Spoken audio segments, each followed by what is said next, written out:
The emperor's decree echoed through the towering, majestic hall. Zhongyan Li, eldest son of the Zhongyan family, is loyal, brave, and resourceful. A pillar of the state. I hereby appoint him Great General of the Realm and Marquis of Linen, commander of the 3 imperial armies. I stood before the throne in my purple brocade robes. My hair was pulled back in a jade crown. My eyes felt cold and hollow as I looked up at the rafters. To anyone else, this was the ultimate glory. To me, it was a bitter reminder of everything I had lost. I was the only one left. I reached out and took the golden silk scroll.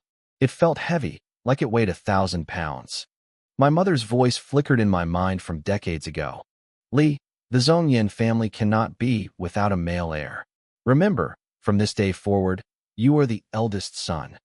I had cut my long hair and traded my dresses for a man's robes. I had worn that disguise for 45 years. I remembered the praise of the elders, calling me a tiger's cub. I remembered my younger sister clinging to my arm, calling me her heroic brother who would protect her forever. I remembered my father handing me the military seal, telling me the family's fate was in my hands. 3 generations at the river, for generations dead in battle, he had said. The Zhongyan family has never failed the world. Li, live. Carry us forward. The metallic taste of blood rose in my throat. I knelt and thanked the emperor for his grace.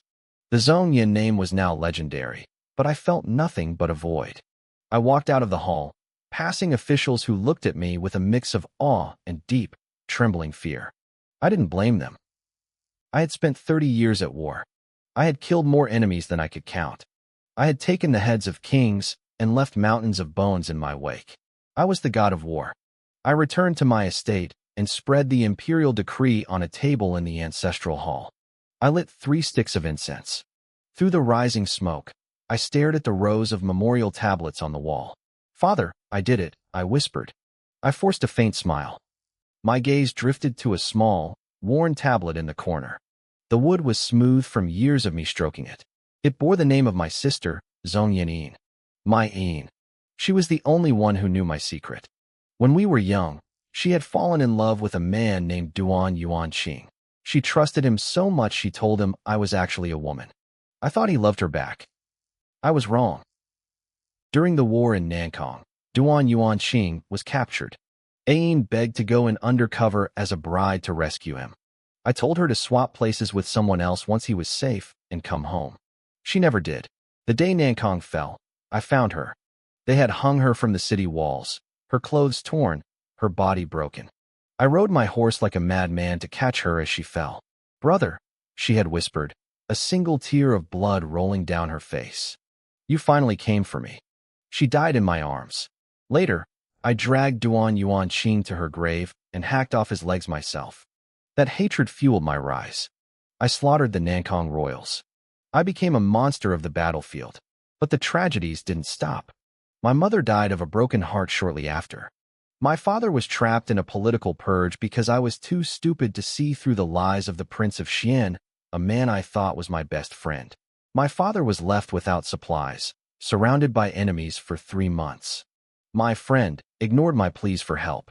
My father died in shame. I stood before the tablets and felt the blood in my throat again. The Prince of Xian was dead.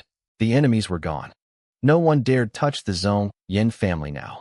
Father, do you see? I choked out. The world started to blur. The smoke from the incense swirled around me, thick and heavy. I felt dizzy. I collapsed to the floor, leaning against the altar. My vision faded, and I heard voices calling my name. Li? Li, why are you daydreaming? Whack. A wooden practice sword slammed into my hand. The stick I was holding flew away. I stumbled forward, losing my balance, and face-planted into the dirt. My head spun. Laughter erupted around me. Haha, so this is General Zhongyan's son? He's pathetic. I stayed on the ground, smelling the damp earth. I grabbed a handful of dirt, my mind racing. I looked up and saw faces I hadn't seen in decades. Young men in crude armor, holding wooden sticks, laughing at me. Hey, I barely touched you. Get up, a boy shouted, looking annoyed. I sat up and stared at my hands. They were small. I was wearing a new, simple soldier's tunic. Where am I? I stammered. Zhong Yinli, quit acting, the boy yelled. Just because you're the general's son doesn't mean you can play tricks. We all saw it. You're a sore loser. Exactly. You're a disgrace to your father. Another voice chimed in. I stood up, my legs shaking. I looked up at the flag fluttering above the camp. It was a wolf's head with the character Chun. This was the Chun family army. Am I in the recruit camp? I asked, breathless. The laughter got louder. Look at him. He's lost his mind. What's all this noise? A cold voice barked. The crowd scattered instantly. I turned and saw a man walking toward us. It was Wang Kongcheng, my first drill instructor. Forgive us, sir. The boy who hit me scrambled to apologize. Wang Kongcheng looked at me with pure disdain. Zhong Yinli, your father wants to see you. Move it. I nodded, still in shock. The boy who hit me gave me a warning glare, as if telling me not to snitch. I didn't care. I was back. I was young. And this time, everything was going to be different. On the way to the main tent, I looked around at every tree and blade of grass. Memories flooded back with overwhelming clarity. The shouts of the soldiers and the dust kicked up by the patrolling guards stung my eyes. It finally hit me.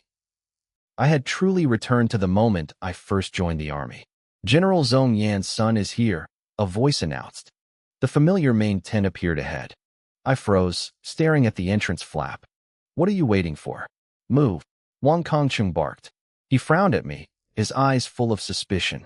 I clenched my fists, forcing my swirling emotions down. I took a breath and stepped inside. In the center of the camp, a middle-aged man sat reading a scroll. He looked up, his gaze sharp and majestic. He wore heavy armor that he clearly never took off, even inside the tent. His eyes were deep and steady. I stared at Zhong Yinhongjing, my throat tightening. Father, I rasped. Are you getting used to army life? Zhong Yinhongjing stood up. His brow was furrowed. It was a question of concern, but his tone made it sound like a stern interrogation. The front lines are desperate. Even if you aren't used to it, you don't have much time left to adjust. He didn't wait for my answer. I called you here to introduce someone. He turned and gestured for someone to enter. Footsteps sounded at the entrance, and a shadow blocked the light. I turned my head and saw a face I hadn't seen in a lifetime. The newcomer wore patched clothes and rusted armor. He was a full head taller than me, though his frame was thin and his skin was sallow and dark from the sun. His lips were chapped, but his eyes were pitch black and piercing. They were the only things that gave his face any life. I stared at him for a long time. My heart was a mess of complicated feelings. This humble one greets the general, the man said. His voice was raspy, carrying the scratchy grit of a young man going through puberty.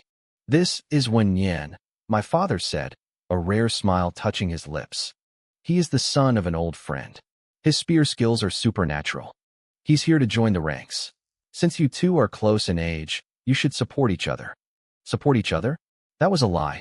My father had seen Wen Yan's incredible talent and wanted him to act as my bodyguard. In my past life, I was arrogant. I was the general's son, already being bullied and mocked by the other recruits. I thought taking a bodyguard would only make the ridicule worse. I had coldly rejected my father's offer, claiming I could carve my own path through the blood alone. My father had been furious back then.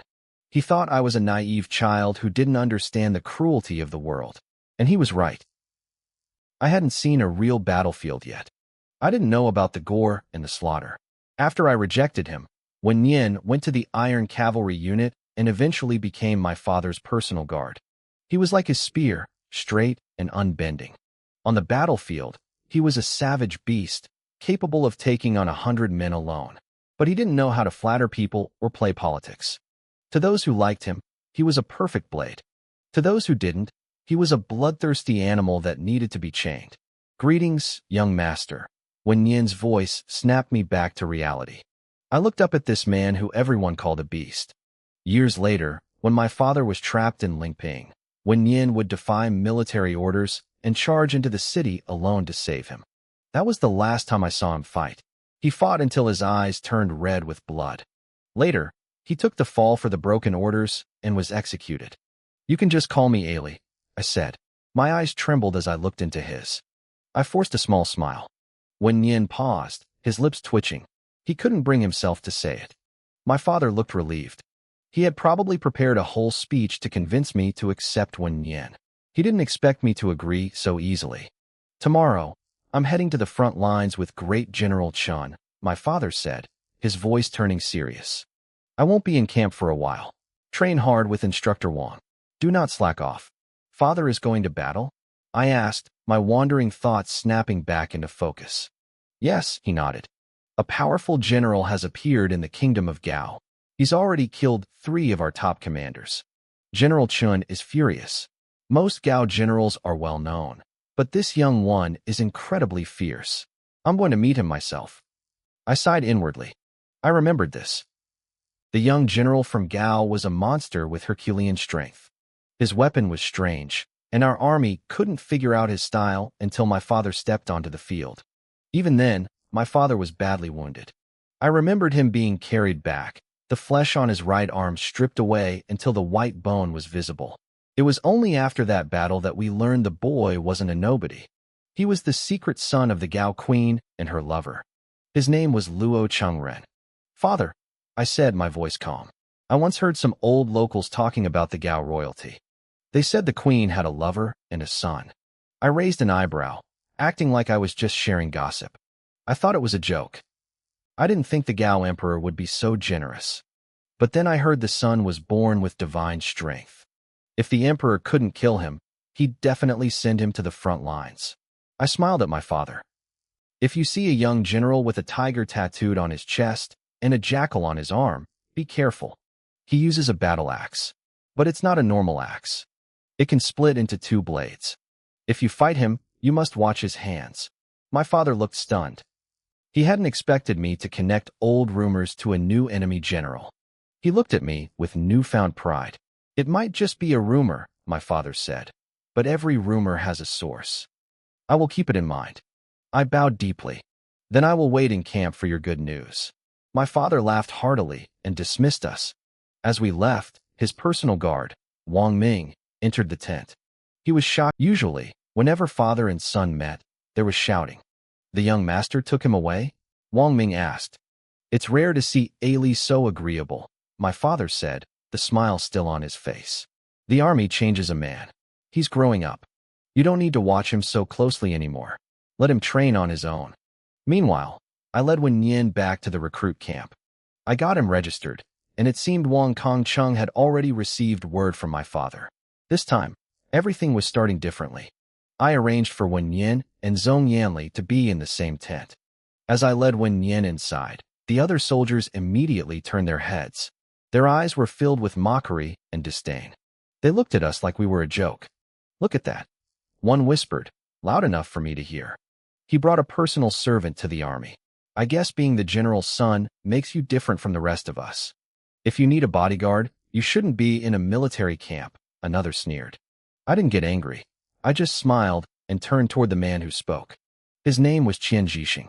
If your skills were half as good as your mouth, I said calmly, you'd be in Shao Qi's elite camp by now. Why are you stuck here in a tent with me? Qian Jixing turned red and stood up, rolling up his sleeves. He looked like he wanted to kill me. I stood my ground, my eyes cold and steady. I knew men like him. In my past life, I had lived through the misery of the recruit camp, staying quiet to avoid shaming my father. I had been miserable back then, but I realized too late that my father never wanted me to hide. He just wanted me to be safe. I wasn't going to live like that again. If you want to fight, let's make it official, I said, raising my voice so the whole tent could hear. If I win, you shut your mouth for good. If I lose, I'll leave the camp immediately. Qian Jixing laughed, his eyes full of contempt. You said it, not me. A crowd started to gather. Everyone knew I was General Zhong Yan's son, but nobody had seen me do anything impressive during training. There were always tough guys looking to make a name for themselves by stepping on someone like me. In this camp, the strongest were Lu Hao, Shi Xingzhao, and this guy, Qian Jixing. They were the troublemakers, the ones who fought to establish their own little cliques.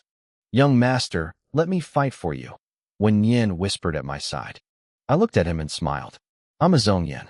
I'm not some useless noble. I'm doing this for a bit of peace and quiet. Besides, I want you to see something. You and I aren't master and servant.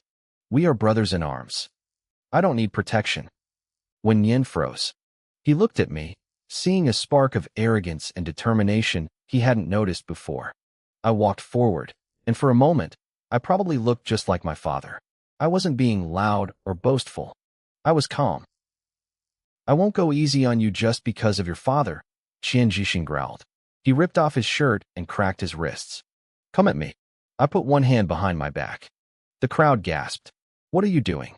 Qian Jixing roared, feeling insulted. If I use two hands, I'm afraid I'll hurt you, I said with a polite smile. He turned purple with rage and lunged at me like a leopard. Qian Jixing was famous for his fists. His punch came straight for my face, fast and heavy. I didn't move until the last second. I tilted my head. The wind from his fist grazed my nose. In one fluid motion, I grabbed his wrist with my single free hand, stepped inside his guard, and used my shoulder as a lever. Thud! A perfect over-the-shoulder throw. It happened so fast the crowd didn't even blink. 1 second he was attacking. The next, he was flat on his back. Qian Jixing scrambled up, furious. He threw a flurry of punches, his hands moving like a gale. I simply stepped back, parrying and blocking with that one hand. He was getting desperate, his movements becoming messy. You're full of openings, I remarked. I lunged. I drove a fist into his chest, and his face twisted in pain. Before he could recover, I landed a blow to his stomach and finished with a spinning kick. He flew backward, landing hard at the feet of the spectators. Practice more before you try me again, I said. I wasn't even out of breath. I had kept my word. I only used one hand. Qian Jixing sat there, clutching his stomach and wiping blood from his lip. He looked stunned. He could tell I had actually held back. The crowd went silent as I walked toward him. They probably thought I was going to finish him off. Instead, I reached out my hand to help him up. Your boxing style is unique, I said. Let's spar again sometime. Qian Jixing looked conflicted. He was embarrassed, but he also looked a bit proud that I praised him. He grumbled, took my hand, and pulled himself up. Since I won the bet, I'm taking my winnings. I laughed, heading toward the exit. I'm taking one of your flatbreads at dinner tonight. Qian Jixing let out a frustrated laugh. You've got some nerve, stealing my food after beating me up. The tension in the tent broke. He winced as he clutched his ribs, muttering about how hard I hit. That single fight changed everything. People were already whispering, wondering if the top recruit, Lu Hao, could even stand a chance against me. When Yin brought me some water, his eyes full of new respect. For the first time, the tent was quiet. No one dared to say another word. You don't need to do all this, I said, feeling a bit helpless. We're both recruits. I was washing my face when I looked up and saw a young man running toward me. It was Bai Xiuyun, the guy I had sparred with earlier on the training grounds. Everyone called him Little Bai. Like me, he was on the scrawny side, the kind of person who looked like an easy target for bullies. Bai Xiuyun had been obsessed with getting the bunk next to mine. I was the only one in the entire tent who actually cleaned my bed every day and made sure to wash my face and feet before sleeping. Even though I insisted on wearing my light armor at all times, which baffled everyone, I kept my space spotless. Bai Xiuyun and I were actually friends, or at least we talked more than most. When he saw that Wen Yin had already claimed the spot next to me, his face went dark. He had spent so much energy buttering people up for that spot. Who is he? Bai Xiuyun asked, glaring at Wen Yin. This is Wen Yin, I said, drying my hands. We're all friends now. I picked up my basin to go dump the water. Wen Yin watched me leave, a complicated look in his eyes. Behind me, I heard Bai Xiuyun step in front of Wen Yin. Hey, Bai Xiuyun barked. Switch with me. You sleep over there. Wen Yin didn't even blink. No. Bai Xiuyun started yapping and complaining, but one look at Wen Yin's solid, lean muscle told him everything he needed to know. He wasn't winning this fight. He huffed, held his nose, and finally accepted his fate. Training in the recruit camp was the same every day. For me, it was easy. I spent my extra time on the field practicing my punches or repeating the same archery drills over and over. I also ate a lot. Being the general's son had its perks. My rations were always decent. It wasn't fair, but I didn't care about fairness. I had too much work to do. We won. We won. Shouts from outside broke my concentration. The front lines had won a skirmish. Wen Yin, is Instructor Wang back? I asked, dropping my gear. Wen Yin nodded. I didn't waste a second. I headed straight for Instructor Wang's tent. I ran into him just as he was leaving. General Zhongyan is fine, Wang Kangqing said, seeing my worried face. He took a small hit to the arm, but it's just a scratch. He didn't call for you because he didn't want to disrupt your training. He'll be healed in a few days. I felt the weight lift off my chest. My warning had worked. The general mentioned your tip, Wang Kangqing added, his brow furrowing. That young enemy commander really was the son of the queen and Qing Lang. His name is Luo Chengren. He uses a very strange weapon. The general barely won this time. He looked grave. The kingdom of Gao won't stop here. This victory was thin. He dismissed me, telling me to get back to work. I understood what he meant, even if the others didn't. Our kingdom was weak. We recruited every year and lost every year. Normally, recruits stayed in camp for 6 months before seeing a real battle. But I remembered the history. I remembered Kanshong Pass. In my past life, these boys were pushed onto the front lines after only a month. They were children who barely knew how to hold a spear, forced to kill or be killed. Later, when Nian asked me why I didn't get angry when Qian Zhixing insulted me, I just smiled sadly. It was hard to be angry at men I had watched die. In my memories, I saw their chests pierced by enemy blades. Even those who survived the first wave eventually gave their lives in the next. How could I be angry? I had watched my brothers in arms die one by one. My heart only ached because I felt powerless to save them. Nian, we're going to the front soon, I whispered, looking at the cooking smoke rising from the tents. Nearby, other recruits were bragging about how many enemies they would kill. They were so full of hope. It made my chest feel tight. Are you afraid, young master? When Yin asked. He seemed awkward with the sudden intimacy of the nickname I used, but his voice was steady. I will keep you safe. Fear wasn't the right word. I had spent countless hours trying to figure out how to stop the recruits from being sent out, only to realize how foolish I was. Soldiers are meant for the field. If our camp fell, the civilians behind us would face a nightmare. Was it worth sacrificing 100 recruits to save 10,000 civilians? I swallowed the bitterness in my throat. The only thing I could change was the intensity. I provoked people, challenged them, and pushed them to their limits. I needed them to be angry. I needed them to train until they bled. Maybe then, when the day came, they would have the skills to stay alive. I visited my father's main tent often, trying to gather intel on the Gao kingdom. I couldn't remember every detail of the war. There were too many battles in my past, but I knew the big picture. Within 6 months, the Gao royalty would collapse from the inside and they would surrender. My goal was simple: keep our casualties to a minimum until then. I sat behind a small hill near Kanshong Pass, using a stick to draw a map in the dirt.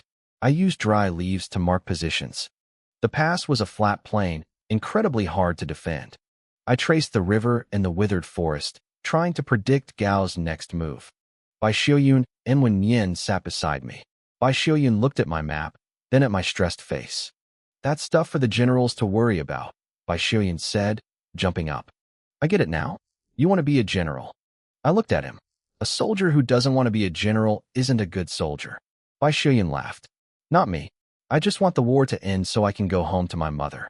I stared at his face, trying to burn the image into my mind. I barely remembered what he looked like as a boy. In my memory, he was a scarred man with one ear, full of gloom and hatred, biting at the enemy like a wild animal. I remembered him whispering to me under a starlit sky, "Li, if I die, don't tell my mother." "You will," I said firmly.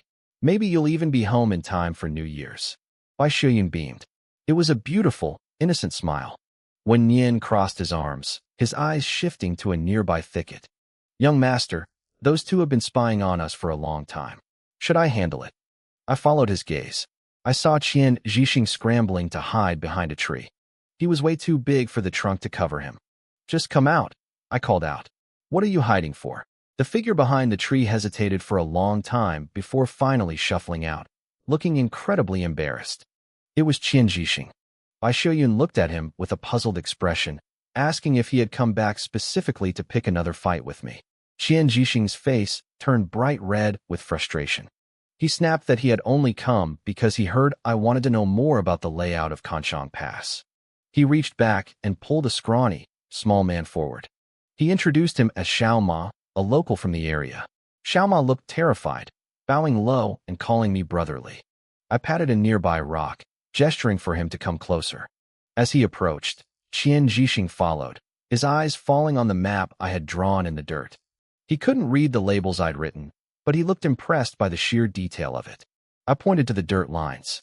I told them that if the Gao kingdom broke through here, the consequences would be disastrous. I pointed out 3 specific routes that the enemy would almost certainly use for their advance. Xiaoma squinted at the ground, trying to make sense of my drawings. Once he realized what he was looking at, his eyes went wide. He told me I was amazing, saying the map was so accurate, it looked like I'd lived at the pass my whole life. Then, he pointed to the withered forest. He told me that heavenly fire, lightning, had struck the area earlier that year, burning the entire forest to the ground. I went cold.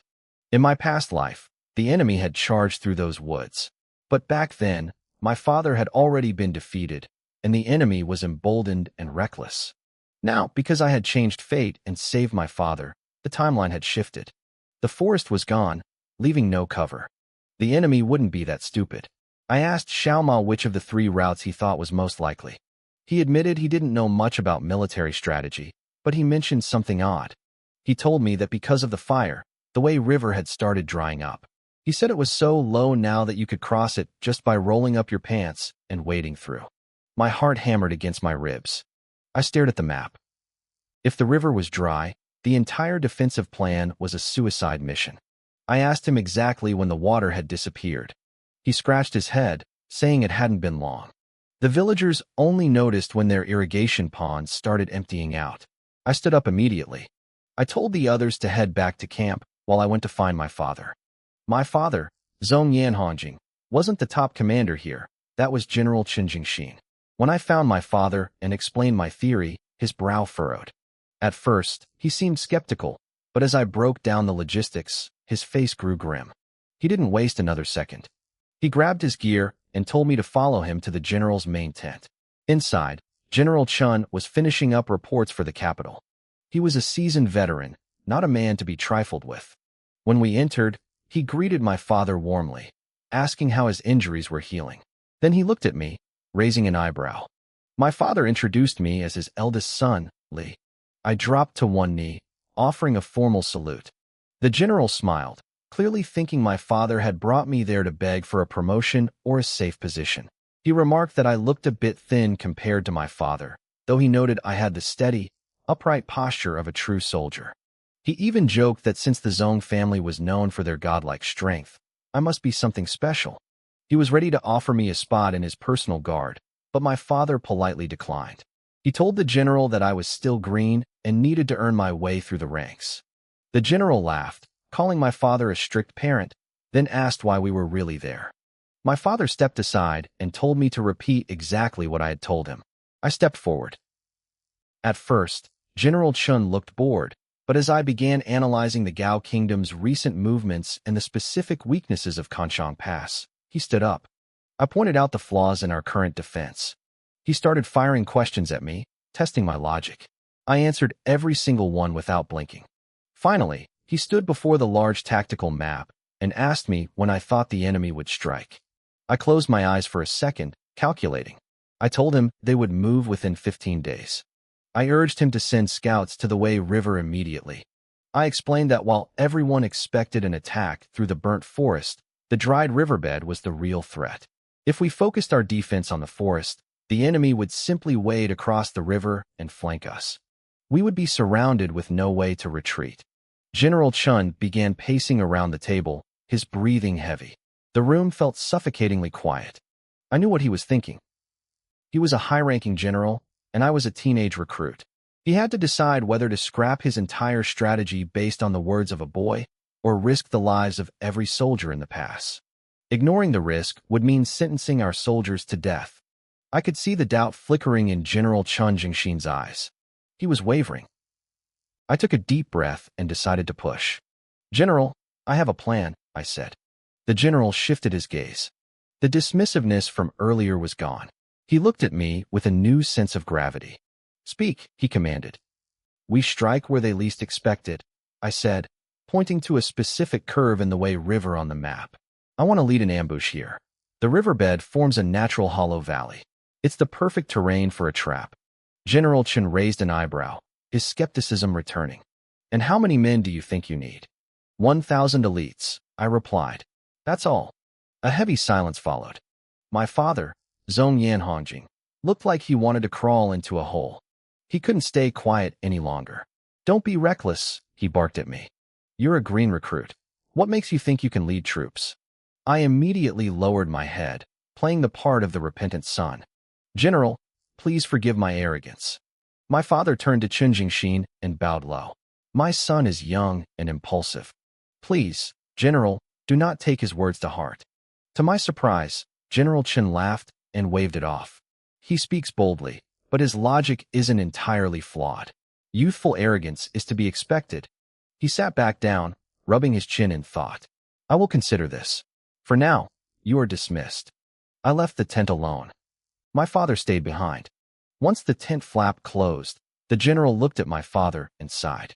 Yanhongjing, that son of yours, he's something else. The general is too kind, my father replied. He tried to sound humble, but I knew he was beaming with pride. He never expected the son who used to constantly defy him to turn into a tactical genius the moment he joined the army. What do you think about the riverbed ambush? Chen Jingxin asked, his smile fading into a serious expression. My father chose his words carefully. I might be biased because he's my blood, but the plan is solid. Given the current geography, it's our best shot.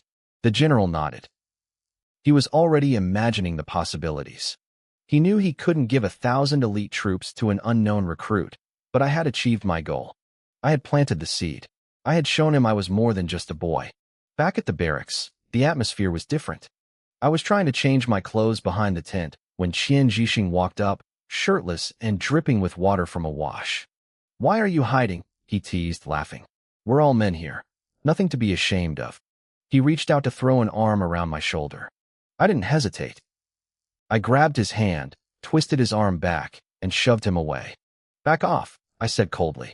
Qian Jixing howled in pain, clutching his arm. You're damn crazy. I'm just worried you'll feel insecure if you see me, I shot back. The other soldiers nearby erupted in laughter. Hey, Qian, can't handle it, they jeered. Qian's face turned bright red as he cursed them all out, making crude jokes to save face. I just stood there with a smirk, looking him up and down until he turned away in a huff. In my past life, I would have been terrified. I used to hide in the shadows, terrified that someone would discover I was a woman. I'd wear stinking, sweat-soaked clothes for days just to avoid the communal wash.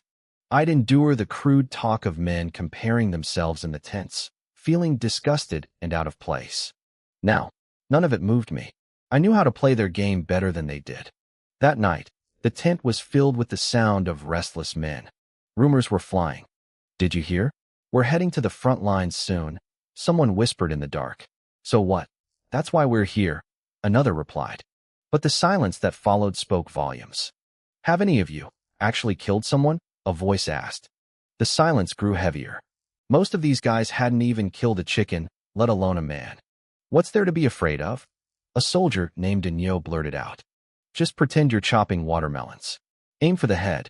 Spoken like a man who misses his farm, someone joked, breaking the tension. I've slaughtered pigs before, another added. It's just a blade in and a blade out. Besides, we're recruits. We'll probably just be filling gaps in the back. We won't even see the enemy. They started dreaming out loud then, talking about earning military honors, getting noticed by the general, and returning home to the admiration of the village girls. Their fantasies drowned out their fear. I stayed silent, staring at the roof of the tent. Have you ever killed a man, young master? Wen Nian whispered from the mat next to me. I didn't answer. I just smiled sadly, turned over, and closed my eyes. Go to sleep, I said. The next morning, the orders came down. The entire recruit camp was moving out. We weren't the vanguard. We were stationed in the rear, but the excitement was electric. In this era, war was the only way out of poverty. Men spent the morning sharpening blades and polishing armor. The empire was broke from years of fighting, so most of us had to buy our own gear. We were heading into the unknown, chasing glory and gold, unaware of the blood that was about to soak the earth. I watched the others sharpen their dull, second-hand swords. Most of them were hoping to loot better weapons from the enemy once the fighting started. I didn't have that problem. As the eldest son of the Zhongyan clan, my gear was top tier. When I stepped out of my tent clad in brand new armor, the air seemed to shift. I felt the weight of a dozen stares, some filled with envy, others with pure jealousy. A few of the men couldn't take their eyes off the long blade hanging at my hip. Even sheathed, the weight of it commanded respect. "What kind of sword is that?" Bai Shiyan asked, leaning in with wide eyes. He looked like a kid seeing a palace for the first time. "Let me try it," Qian Jixing added. His hands were twitching, clearly itching to feel the steel. I glanced at him and gave a small, cold shake of my head. "You can't handle it." Qian's face darkened instantly. "Zhongli, are you still holding a grudge? You just love looking down on me, don't you?" I paused, looking at him for a moment. It wasn't about a grudge. I gave the scabbard a casual kick, catching the sword and holding it out to him. "I'm not looking down on you. I'm just afraid you'll hurt yourself. But if you really want to try, go ahead." I raised an eyebrow, gesturing for him to take it. Qian looked at me suspiciously. He saw how easily I held it and figured I was exaggerating. He reached out with one hand to grab the hilt. The moment I let go, the weight hit him like a falling boulder. His face turned pale. He scrambled to get his second hand on the grip, but his arms still sagged under the sheer mass of the iron. "Still want it?" I asked. Qian's face turned bright red. He didn't even try to unsheath it. He just handed it back, staring at me like I was a monster for carrying it so effortlessly. "What's it called?" "Wolf Sparrow," I whispered. I looked down at the blade, my heart heavy. It was 3 feet, 2 inches long. The black steel was engraved with a silver wolf totem, and the Zhongyan family crest was etched into the hilt. At the very end, my name was carved, Li. In my past life, my father gave me this sword when I joined the army. My mother forged my iron armor, and my sister gave me my warhorse. The 3 of them followed me through years of bloody campaigns. In the end, I was the only one who came back. The sword snapped. The helmet shattered. The horse died, saving me on the battlefield. This time, I had them all back. "We aren't going to the front lines yet," I told Wen Yin. "Keep the horse in the stables for now." Having a horse was a luxury here.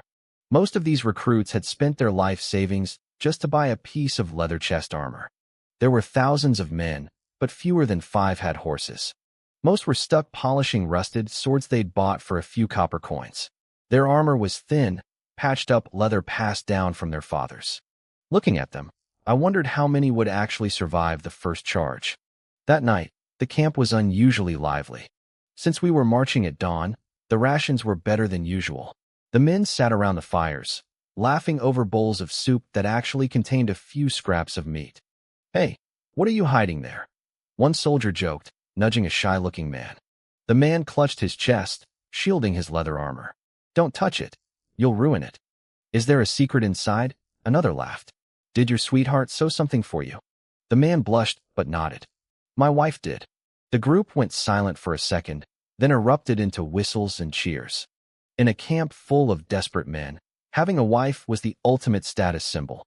"We were only married for half a month before I got called up," the man said softly. "How'd you meet her?" someone asked, leaning in. "We grew up in the same village," he explained, looking into the fire. "We were on the mountain once, and she got bitten by a snake. I sucked the venom out and carried her home. You know how it is, a girl's reputation is everything. I had to take responsibility. My parents went to her house the next day." "Where'd the snake bite her?" a voice teased. "Was it somewhere high up?" "The ankle," the man barked, his face crimson. "What are you thinking?" The camp erupted in laughter. But beneath the jokes, there was a bittersweet ache. "I haven't even touched a woman yet," someone sighed. The conversation turned to wedding nights and dreams of home. I couldn't listen anymore. I stood up and walked away into the darkness. Wen Yin followed me, finding me sitting on a large rock far from the noise. The only sound out here was the rhythmic footsteps of the distant patrols. "Young master," Wen Yin said, sitting on the ground near me. "Why do you always pull away? I know you aren't arrogant. You're kind to them, but you never let anyone get close." "It's better not to listen," I said, staring at the pitch-black sky. "I don't understand," Wen Yin persisted. "If you don't hate them, why don't you respond when they try to be your friend?" I took a deep breath, feeling a familiar shadow cloud my mind.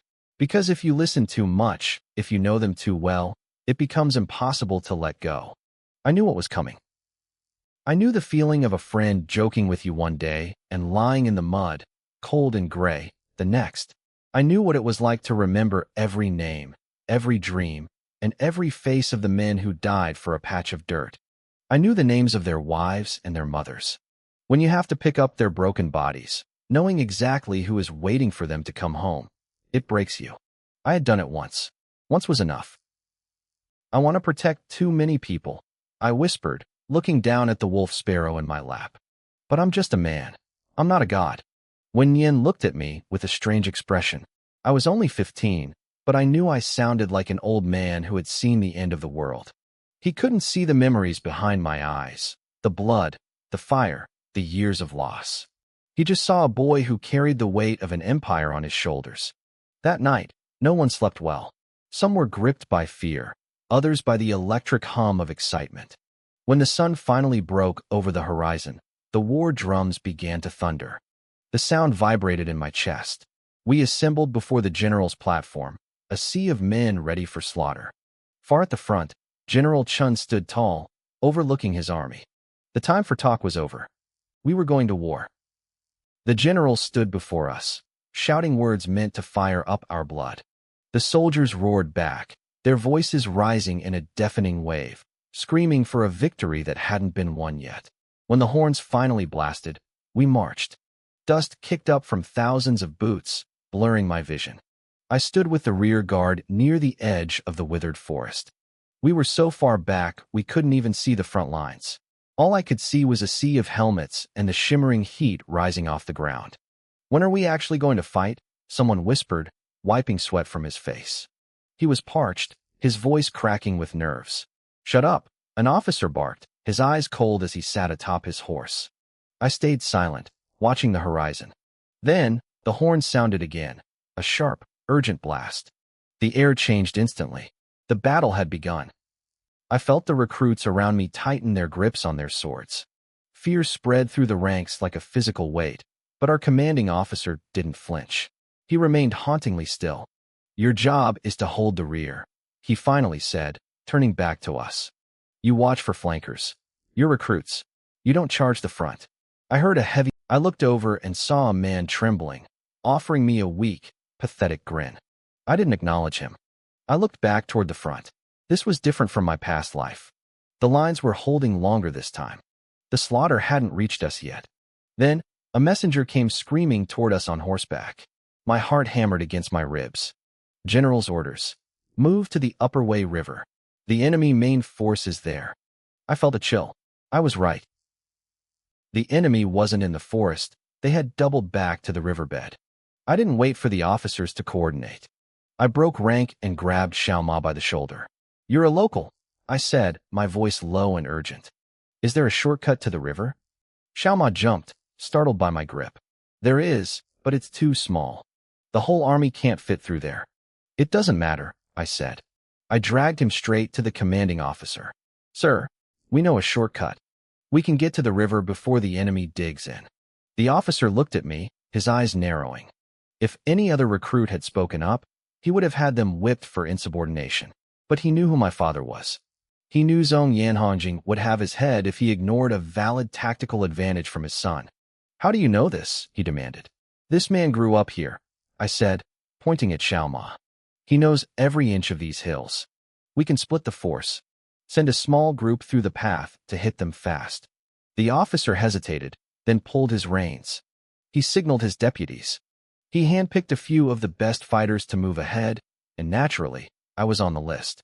When Nian, Xiaoma, and even Qian Zhixing were pulled into the group. The officer looked at me with a strange respect. He knew I was going places, and he wanted to be the one who helped me get there.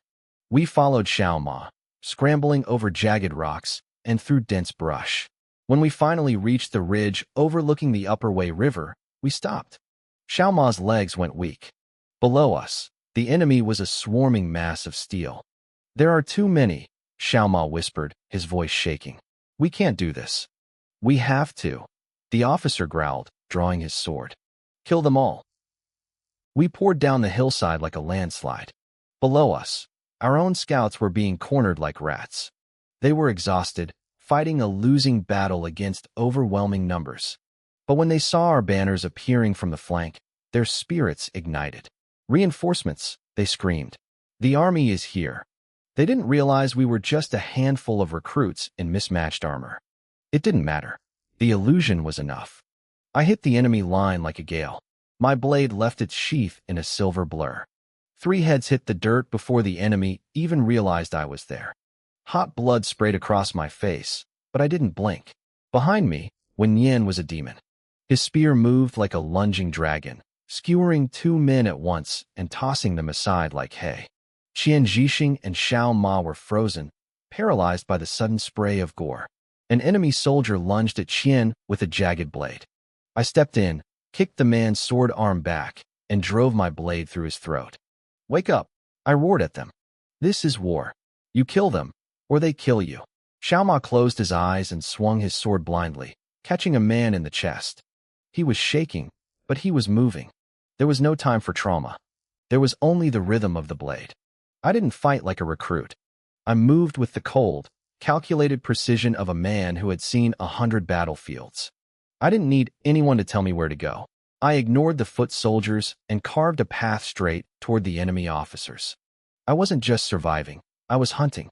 The enemy swarmed around me, but they couldn't touch me. I left a trail of bodies in my wake, piled so high that the ground disappeared. I didn't feel tired. I didn't feel satisfied. I felt like a machine. To the others watching, I must have looked like a complete lunatic. On the other side of the clearing, Wen Yin was even worse. His robes were soaked through with blood, turning the fabric into a heavy, crimson armor. Every kill only seemed to fuel his ferocity. He wasn't just fighting anymore. He was hunting with a primal hunger. Lu Hao and the other survivors gasped for air, looking back at the carnage we'd left behind. They saw the truth. Wen Yin and I had physically torn a hole through the enemy lines. The Gao soldiers at the back were actually trembling. They started to retreat, their eyes wide with the terror I'd seen many times before. They didn't want to die today. Then, the thunder of hooves shook the earth. Our main force had finally arrived. The air filled with a deafening roar as the 2 armies collided. The battle raged for the rest of the day, only slowing down when the sun began to dip below the horizon, painting the sky the same color as the blood-soaked ground. When the dust settled, the field was a nightmare of severed limbs and broken steel. The veterans moved quickly, stripping the dead of useful gear and trophies. But for the new recruits, the reality of war finally hit. They were hunched over, vomiting until their faces turned white, their bodies shaking with the realization that they were still alive. Some of the stronger-willed recruits tried to follow the veterans' lead. They took deep breaths and started searching the bodies. One boy flipped a corpse over and let out a blood-curdling scream. He had found his friend, eyes wide in a final, frozen expression of agony. The boy collapsed, wailing in a way that made the older soldiers scowl. "Newbies," one veteran muttered, wiping blood from his blade. "They're already dead," a recruit cried out, watching an old soldier hack the head off a corpse. "Why do you have to do that?" The veteran looked up, his face a mask of sweat and grime. "This is military merit, kid. I didn't risk my life for charity. Merit buys things you can't even imagine. If you don't take the head, someone else will steal your kill." Suddenly, a commotion broke out nearby. I looked over and saw Wen Yin standing in a pile of bodies. Qian Zhixing was walking toward him, reaching out a hand. Before he could touch him, Wen Yin's spear flashed out. The tip grazed Qian's throat, drawing a thin line of red. The killing intent radiating from Wen Yin was so thick it felt like a physical weight. Qian froze, his eyes bulging. He thought he was dead. I moved before I could think. I stepped between them, my blade clashing against Wen Yin's spear with a violent spark. Qian fell back on his ass, clutching his throat and trembling as he felt the warm blood on his fingers. "What's happening?" the other recruits shouted, grabbing their swords in a panic. They thought the enemy had returned. "Wen Yin's gone crazy," Qian screamed, scrambling backward. "He tried to kill me." It was true. Wen Yin's eyes were bloodshot, glowing with a mindless rage. He lunged at me, his strikes heavy and lethal. He wasn't sparring, he was trying to end me. The onlookers held their breath, terrified I'd be skewered. But despite being smaller, I was faster. I dodged a thrust, spun behind him, and delivered a sharp chop to the back of his neck. He crumpled instantly. "Tie him up," the commanding officer barked, his face grim.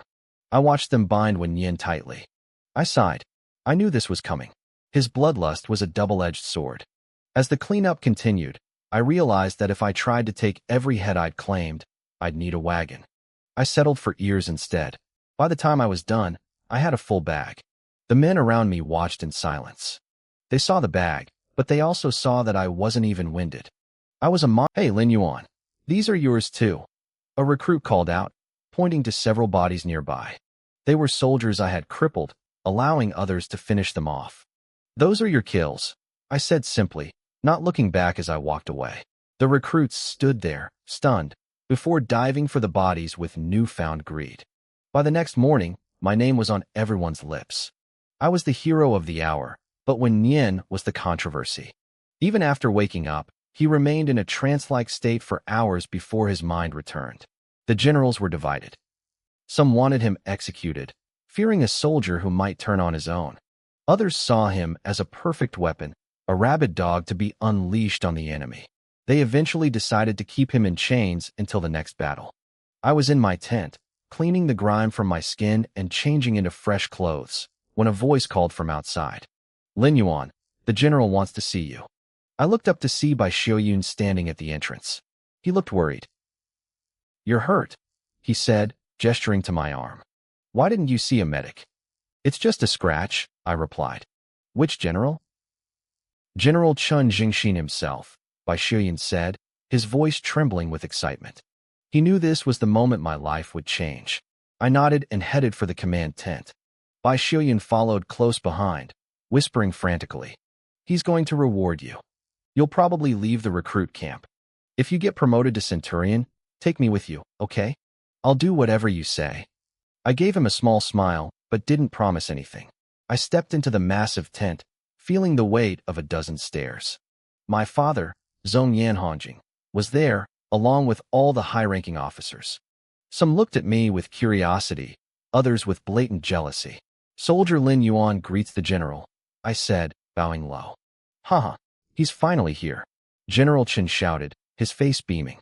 "Stand up, boy." A burly officer with thick features squinted at me, laughing mockingly. "This little brat? He doesn't look like he has half the strength of his father. What could he possibly have done?" "Don't judge a book by its cover, General Gong," Chen snapped back.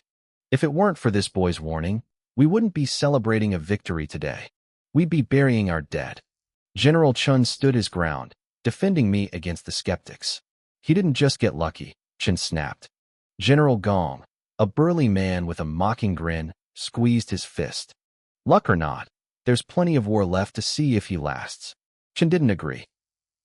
He looked around the tent at the various officers. "Zhong Yanli has performed a great service. There is no denying that.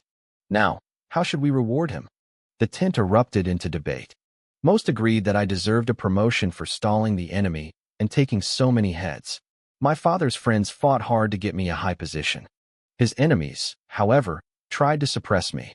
They argued I was too green, that rewarding a recruit so lavishly would set a bad precedent. The neutral generals just watched in silence. "Enough," Chen said, sighing. He had expected this. Setting aside military merit for a moment, keeping Zhong Yanli in the recruit camp is a waste of talent. The left army, the right army, and the Xiaoqi battalion have all been pestering me for him. Don't you all want a piece of this talent? He looked at the commanders. My father, Zhong Yanhongjing, finally spoke up. He looked almost ashamed. "My son is still young. If we reward him too much, I fear he will become arrogant." General Chen looked surprised. He didn't expect a father to be the first one to shoot down his own son's promotion. I remained calm. I wasn't angry. I knew my father. In my past life, he was exactly the same. He wanted me to be tempered by fire, to understand the bond of brotherhood and the struggles of the common soldier. Back then, I didn't understand. I felt bitter and confused, wondering why he wouldn't just pull me to his side. Now, I saw the wisdom in it. "Fine," Chen said, slapping the table. "Zhong Yanli, you will go to the right army as a decurion. General Yang, he's your man now. General, I called out, looking up before the matter was settled. If I am to be a Decurion, I want to choose my own squad. Chen raised an eyebrow. I know you have friends in the recruit camp, but if they aren't capable, bringing them along will only drag you down. General Yang LeCun, the commander of the Right Army, huffed. My camp doesn't take trash. I stood tall, my voice steady. They are my men. I will be responsible for them. If we fail to contribute to the army, you won't have to punish us. I'll pack my bags and get out myself. Spoken with backbone, someone shouted. The general's like that. Yang LeCun crossed his arms. Who do you want? Wen Yen. The tent went dead silent. Yang LeCun looked at me like I had lost my mind. Who? You mean that lunatic who almost killed his own comrades? I nodded. Yes. The officers started laughing. They thought I was a fool. Everyone knew an unstable soldier was a death sentence on the battlefield. He was a ticking time bomb. I can control him, I said, staring directly at Chun and Yang. I won't let him hurt anyone. If the day comes where he loses control, I'll be the only one he hurts. The laughter died down. Some looked at me with respect, moved by my loyalty. Others just thought I was ignorant. Yang LeCun struggled with the decision. He liked my skill and spirit, but he hated the idea of taking in a liability like Wen Yen. I looked at him and smiled. General Yang, we won't let you down. He looked at me, grumbled under his breath, and finally gave in. He felt like he was being tricked into a bad bet. As we left the tent, he turned back to me, still fuming. If you fail to keep him in line, both of you are gone. I just watched him stomp away. My father walked up to me then. He patted my shoulder, a rare smile touching his lips. He didn't say a word, but I knew he was proud. I could have gone to the elite Xiaoqi battalion, but I chose the Right Army. It was where I belonged in my last life. It held too many memories. And more importantly, it was where I would find Duan Yuanqing. Back at the barracks, Bai Xiuyun was throwing a fit. Zhong Yanli, you're a terrible friend, he yelled, glaring at me. You're really leaving me behind? I'm just a Decurion, not a general, I said, shrugging. I can't take everyone. You. He was red with frustration. Other recruits gathered around. Qian Jixing came in, his neck still wrapped in bandages. He saw me packing and looked conflicted. Zhong Yanli, you saved my life. If there's ever a chance, I'll come serve under you. Then make sure you stay alive, I told him with a grin. Hey, back off. I said it first. Bai Xiuyun barked, jumping back into the conversation. The mood was somber.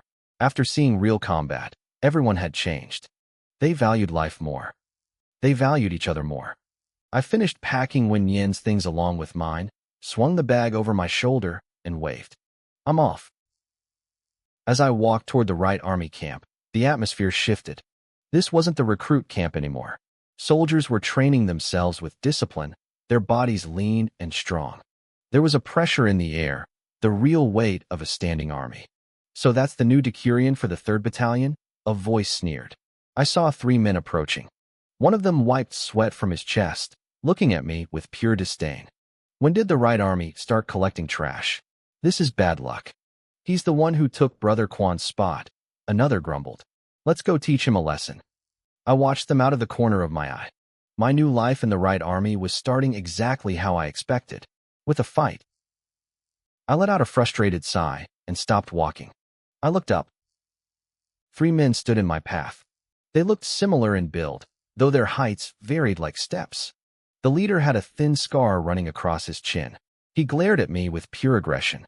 New guy, he spat. I raised an eyebrow. I didn't feel like talking. If they wanted a fight, I'd give them one. Gao Feilin saw my indifferent expression and let out a sharp, angry laugh. He clenched his fists, his voice dropping to a cold growl. Then let Big Brother teach you the rules of the Right Army. His fist whistled through the air toward my face. My eyes narrowed. I didn't flinch. I reached out, caught his wrist mid-swing, and twisted.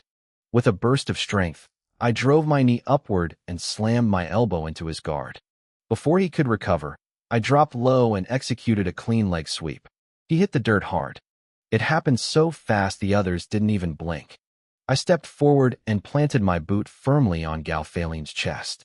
His face turned purple. He grabbed my ankle, trying to yank me off, but his eyes widened in shock. My foot felt like 1,000 pounds of iron pressing him into the earth. No matter how hard he strained, I didn't budge an inch. The other two saw their leader pinned and rushed me together. I pivoted on one foot, ducked a wild swing, and delivered a sidekick that sent one of them flying backward. The last man roared, lunging forward to wrap his arms around my waist. He tried to lift me, clearly planning to slam me into the ground. I felt his strength, and for a second, I struggled to break free. I dug my heels in and set my stance. He grunted, pulling at me like he was trying to yank a stubborn radish out of the soil, but I stayed rooted. I snapped my head back, slamming my skull into his nose. I heard a satisfying crunch. His grip loosened instantly. I spun around, grabbed him by the waist, and used his own momentum to hoist him up and slam him onto the dirt. All three of them were down, groaning in pain. So these are the rules of the Right Army? I asked calmly. I patted the dust off my clothes and gave them a look of pure contempt. I leaned down, grabbed my fallen bag, and swung it over my shoulder. Nothing special. I walked away without even asking for their names. Gao Feilin's face was beet red with shame. He kicked the man lying on top of him to get free. The surrounding soldiers, who had gathered to watch the show, whispered and stared at him with disdain. They were mocking him for losing to a recruit. Others looked at my retreating back with newfound respect. Gao Feilin wasn't the best in the Right Army, but he was far from the worst.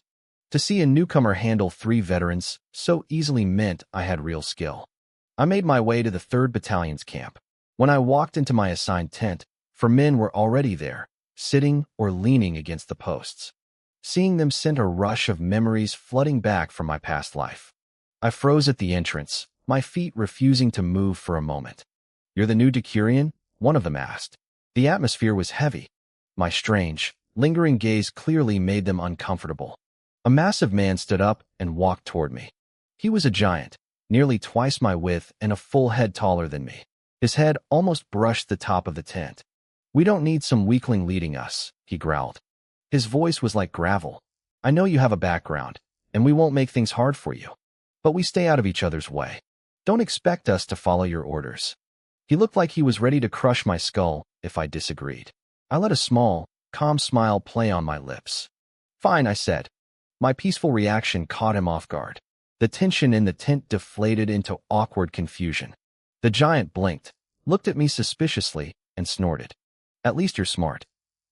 I kept smiling and walked to an empty bunk to set down my bag.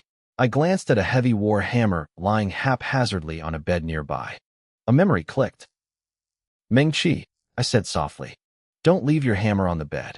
I'll put it wherever I damn well." The giant froze. His eyes went wide. "How do you know my name? Did I say my name? Hey, did I say it?" He turned to the others, looking completely bewildered. I turned around, my expression neutral. I was assigned here. Naturally, I made it my business to know who my men are. I looked at the others and called them out one by one. The elegant-looking man by the small table was Huowenchi. The lean, cold-eyed man leaning against the pillar was Xiaohu. And the last one, a man with a rugged, heroic face sitting on his cot, was Kwang Xingchuan. If I hadn't been transferred here, Kwang would have been the Decurion. "Zhong Yanli, your man is here," a voice shouted from outside. I stepped out of the tent. A group of soldiers stood there with Wen Yin. He was shackled in heavy chains. In just a few days, he had grown thin. His long hair hung over his face, hiding his eyes and his expression. My chest tightened. "Take the shackles off him," I commanded. The guard hesitated. The general said. "I don't care what he said," I interrupted, my voice cold. "From today on, he is a member of my squad, not your prisoner." The soldier gritted his teeth and unlocked the chains around Wen Yin's neck. As he finished, he spat on the ground. "You're asking for death. Your squad is cursed with a leader like this." Word had already spread through the camp. They knew I was the strongest recruit who had been rewarded by General Chun, but they also knew about Wen Yin. They knew he had gone berserk on the battlefield and nearly slaughtered his own allies. "Are you crazy?" Meng-Chi roared, stepping out of the tent. He saw me freeing Wen Yin, and his face turned red with rage. "You're bringing that monster here?" To Meng-Chi, I was just a spoiled noble son using my father's name to show off, and now I was putting their lives at risk by bringing a madman into their tent. He lunged forward, But Kwang Xingchuan caught his arm, holding him back. Kwang knew better. We were nobodies, and I was the son of a man likely to replace General Chun when the emperor called him back to the capital. The Decurion has his own plans, Kwang said quietly, his voice level. Meng Qi let out a huff of pure frustration, shook off Kwang's hand, and stormed back into the tent. Don't mind him, Decurion. That's just his temper, Wenqi said. He used the title, but his eyes were cold and distant. There was no loyalty there yet. It's fine, I replied. I wasn't worried. With Wen Yin here, my team was finally complete. Our living quarters changed from a crowded barracks for a dozen men to a small tent for 6. I made sure Wen Yin was stationed right next to me. Even though we shared the same space, the divide in the tent was clear. Kwang Xingchuan and the other 3 stayed close together, while Wen Yin and I remained outsiders. During training, the difference was even more obvious. No one wanted to be near Wen Yin. No one would spar with him. I was the only one who treated him like a human being. I slept in the same row as him and sat at the same table. Every day, I raised my sword and told him to spar. The sun was brutal one afternoon.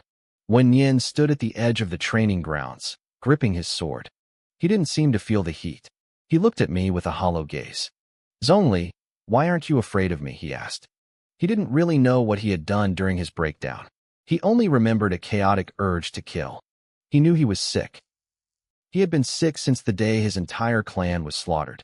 He was grateful I had stopped him before he killed his own allies. He didn't feel angry about being treated like a prisoner. He was just happy to be alive. Why should I be afraid of you? I wiped the sweat from my face and exhaled. You're not my match. Wen Yin froze. Fear comes from weakness, I continued. As long as I am strong enough, I have nothing to fear. I gave him a firm, clear smile. If anyone should be afraid, it's you fearing me. I dropped into a fighting stance and jerked my chin at him. Come on, spar with me. He hesitated, but before he could move, the assembly horn blasted through the camp. It was the call to gather. The soldiers on the field reacted instantly. We sprinted back to our tents, threw on our armor, and lined up outside. This was my first battle as a Decurion. It wasn't anything special. We followed orders and marched toward the front, but we weren't the vanguard. Shaoqi's camp was ahead of us, doing the real work. We were mostly there to clean up and collect whatever minor scraps of merit were left. Even the left camp had a better position than us. When we returned, the entire right camp was fuming. Everyone thought General Chun was playing favorites. He kept giving the left camp the offensive positions while we were stuck on guard duty. Without offensive kills, there were no rewards. What is the Gao Kingdom thinking? Meng Qi growled. He had stripped off his shirt and was standing in the sun, pouring water over himself to wash. They don't invade. They just harass us every single day. When are we going to have a real fight? They had been in the army a long time. Without merit, there was no promotion. It should be soon, Kwang Xingchuan muttered. Meng Qi wiped his face and sat down. His wet clothes clung to him, leaving nothing to the imagination. In a camp full of men, no one cared. I took a deep breath and turned my back to them. Meng Qi glanced at me, then at the other men who were all half naked. Decurion, he called out, sounding confused. Why are you wrapped up so tight? Aren't you hot? You're going to stink. Wenqi looked over and let out a mocking laugh. I felt a surge of frustration. I didn't want to be like this. It was the middle of summer. My inner clothes were soaked with sweat every single day. I was desperate for a promotion. I needed to achieve enough merit to get my own private tent. None of your business, I said coldly. I stood up and walked back into the tent. Does our leader have some kind of hidden problem? Meng Qi whispered. He winked at the others and laughed. Hey, crazy person. You're with him all the time. Do you know? They looked at Wen Yin, calling him a crazy person without any respect. Wen Yin didn't say a word. He just let out a cold snort. Late that night, after everyone had fallen asleep, I snuck out. I carried a bucket of water to a secluded spot behind the tents. I couldn't properly bathe, so I had to settle for a quick wipe down. I had just finished cleaning my lower body and changed into clean pants when I heard footsteps. My heart skipped a beat. I dove into the shadows. Who's there? Young master. It was Wen Yin. I relaxed slightly, but I kept a cloth draped over my shoulders to hide my back. What do you want? Why are you hiding? Wen Yin asked, his voice suspicious. Do you really have a hidden illness? In the dim moonlight, he could see the silhouette of my frame. My build was much smaller than the other men. He seemed surprised that someone so thin could possess such immense strength. He also noticed the stark difference between my tan neck and the pale skin of my body. If you're finished, get lost, I snapped. I didn't mean anything by it, when Yin said, turning around. Even if you have a problem, I won't look down on you. I'll keep watch for you. He stood there with his back to me, looking like he was certain I was suffering from some embarrassing physical defect. I felt a vain throb in my temple. I hurriedly finished wiping down, threw on my clothes, and stepped out from the shadows. Young, before he could finish, I swung. My fist connected squarely with his face. When Yin let out a muffled cry and clutched his nose, his eyes wide with shock. I held my dirty laundry in one hand and glared at him. If you're ever this disrespectful again, I said, my voice ice cold, I won't be aiming for your face next time. I brushed past him and headed back to the tent. That was the first time he had seen me truly angry. He didn't understand why, but the pain in his nose kept him awake all night. The next morning, Meng Qi stared at the bruise on Wen Yin's lip. Did you go out and get into a fight last night? I acted like nothing had happened. I called Wen Yin over to spar as if the punch never existed. Military life was tedious. Over the next few months, we participated in several more small skirmishes. None of them mattered. We were just waiting for the real storm to break.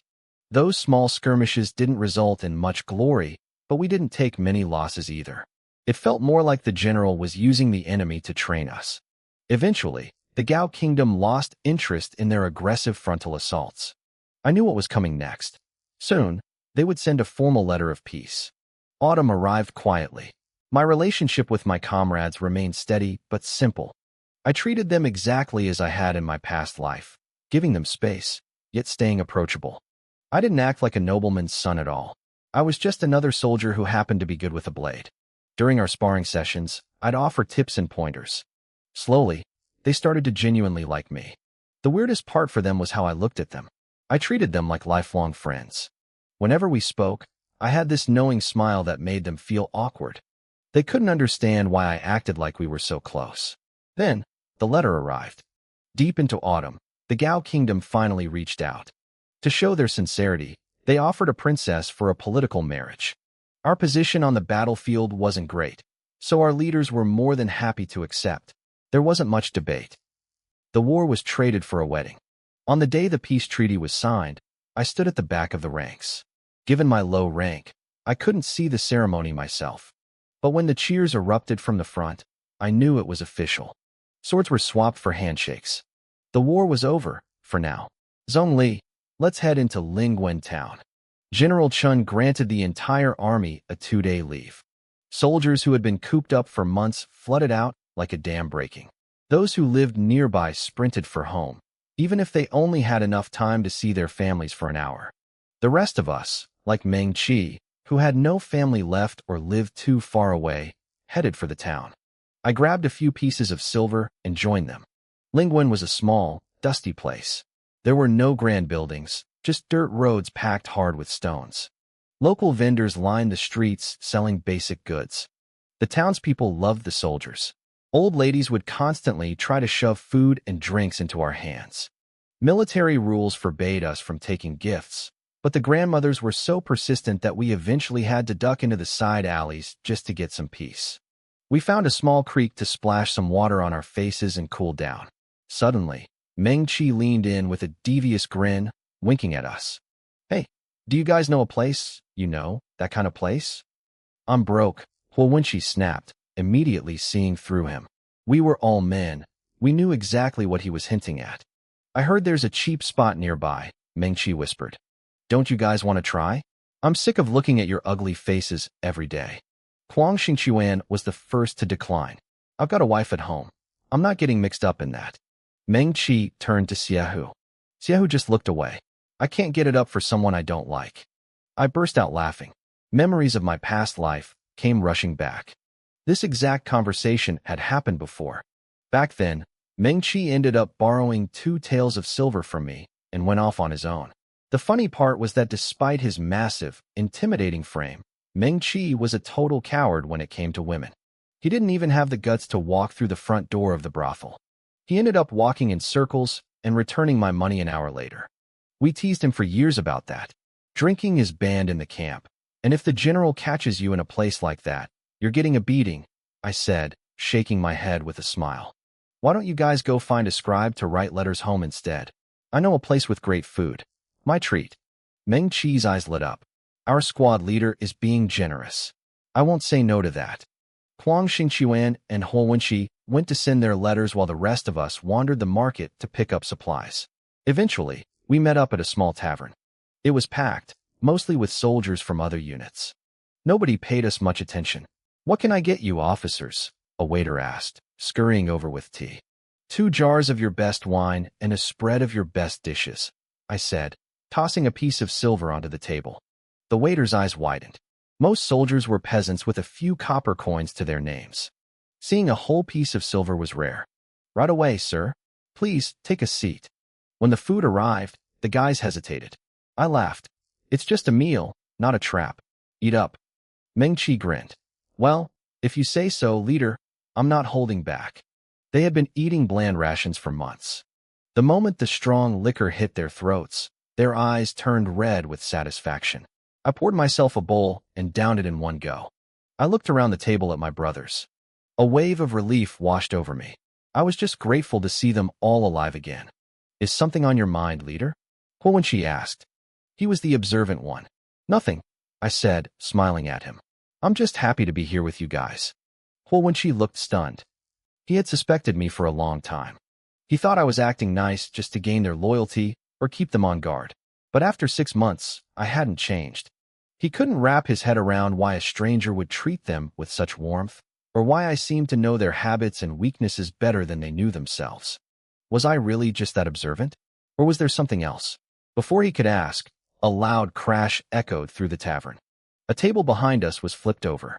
A group of soldiers from another unit were shouting, grabbing stools, and squaring off. What's going on? Meng Qi yelled, hugging his wine jar to protect it. I'm talking to you, you bastard. A burly man screamed, pointing at a younger soldier. We all know your mother was a whore. Did you sleep with her too?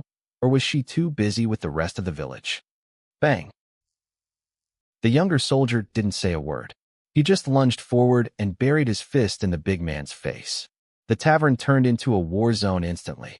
These were trained killers, and they didn't hold back. Tables and chairs were smashed to splinters within seconds. The waiter dove behind a pillar, nearly in tears, while the owner stood on the sidelines, waving his arms helplessly. Stop it. Please, stop fighting. But nobody was listening. Meng Qi stood beside me, clutching his wine jar like it was a long-lost child. He frowned at the chaos, looking back and forth between the fighters and me. Should we help? He asked. He looked like a brute, but he had a surprisingly kind heart. No, I said. I leaned against a pillar, watching the scene with a cold, relaxed smile. The man who had started the fight, the one who had been insulted, was currently getting his teeth kicked in. He hadn't landed a single punch after that first one. The burly aggressor, a man with a face full of scarred flesh, delivered one last kick to the man on the floor. He spat on the ground and turned to leave with his group, acting like he owned the place. I stuck my foot out. The burly man tripped slightly and whipped his head around, his eyes burning with rage. I didn't flinch. I just looked at him with a calm, steady grin. Brother, you smashed the man's tables and chairs, I said. It's only right that you pay for them. The man glanced back at the wreckage of the tavern, then glared at me, his face darkening. Beside me, Huang Xingchuan and Meng Qi tensed up, their muscles rippling. They were ready for a bloodbath. I thought for sure we were going to fight, but to my surprise, the man reached into his pocket and pulled out a handful of copper coins. He slammed them onto a table. This is all I've got. If it's not enough, ask the other guy for the rest. With that, he and his gang stormed out of the tavern. Shopkeeper, you better collect that, I said, turning to the stunned owner. Oh yes. Thank you, young master. The owner scrambled for the coins. He clearly hadn't expected to see a single cent of compensation. He looked like he wanted to cry with gratitude. I turned my attention to the group that had been beaten. They were staggering to their feet, bruised and bloodied. Right in the middle of them was a young man named Duan Yuanqing. He was younger here than I remembered, but even with a swollen face and a split lip, his handsome features were undeniable. In a place like the army, full of rough, weathered men, he stood out like a polished gem. Our eyes met. As I looked at Duan Yuanqing, a surge of pure, uncontrollable malice rose in my chest. In my past life, things hadn't gone well between me and my men like Meng Qi. I had been too arrogant, too desperate for recognition, expecting everyone to follow me blindly. Because of that friction, I hadn't traveled with them to town in my previous life. I had come to this tavern alone. In that life, I had stepped in to save Duan Yuanqing. I had fought off those thugs and earned his friendship. That was how it all started. "Let's go," I said coldly. I didn't give Duan Yuanqing a second look. I gestured for Meng Qi and the others to follow me and walked out. Behind us, I heard the shopkeeper's voice turn sharp and demanding. "Wait, you smashed my furniture. You can't leave without paying." That was the way of the world. The shopkeeper was terrified of the bullies, so he let them walk. But against the victims, the ones who looked weak and beaten, he found his courage. I didn't feel bad for Duan Yuanqing. Life in a border town near a war zone was hard for everyone. The tavern was a wreck, so our drinking session was over. We headed back toward the camp, stopping at a small stream along the way.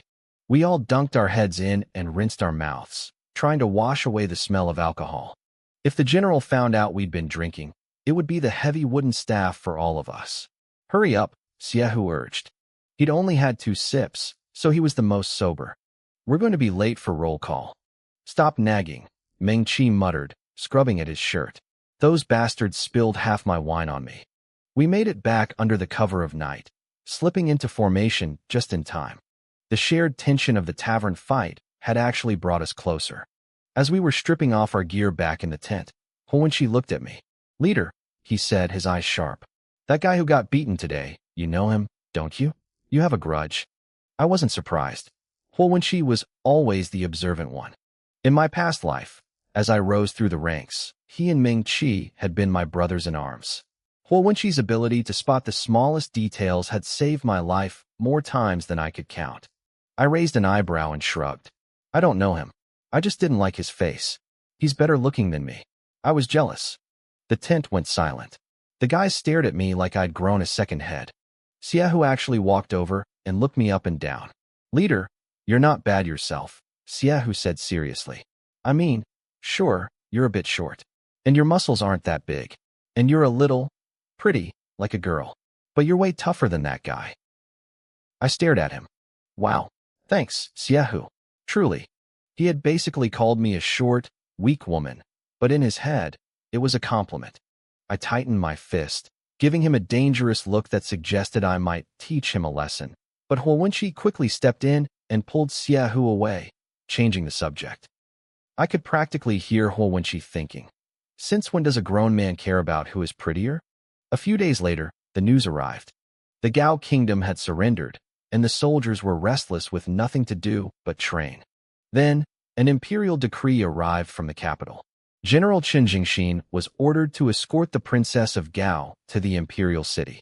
The order was sudden. I was summoned to the main tent by my father, Zhong Yanhongjing. The princess would be entering the pass soon, and troops needed to be deployed to meet the wedding procession.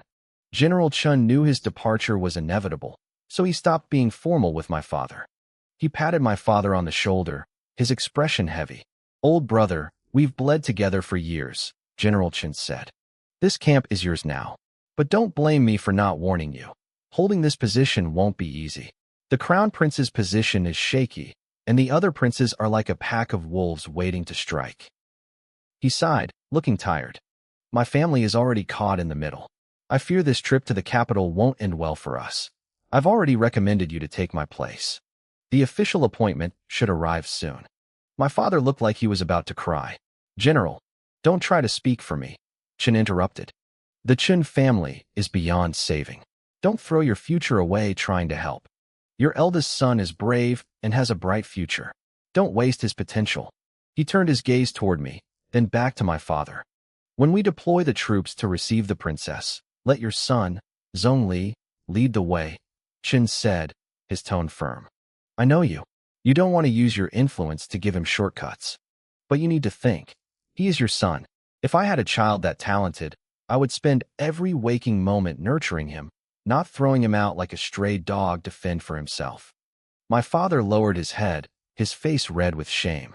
General Chun had once had a talented son, too, but the boy had been sickly and died of a fever before he was 20.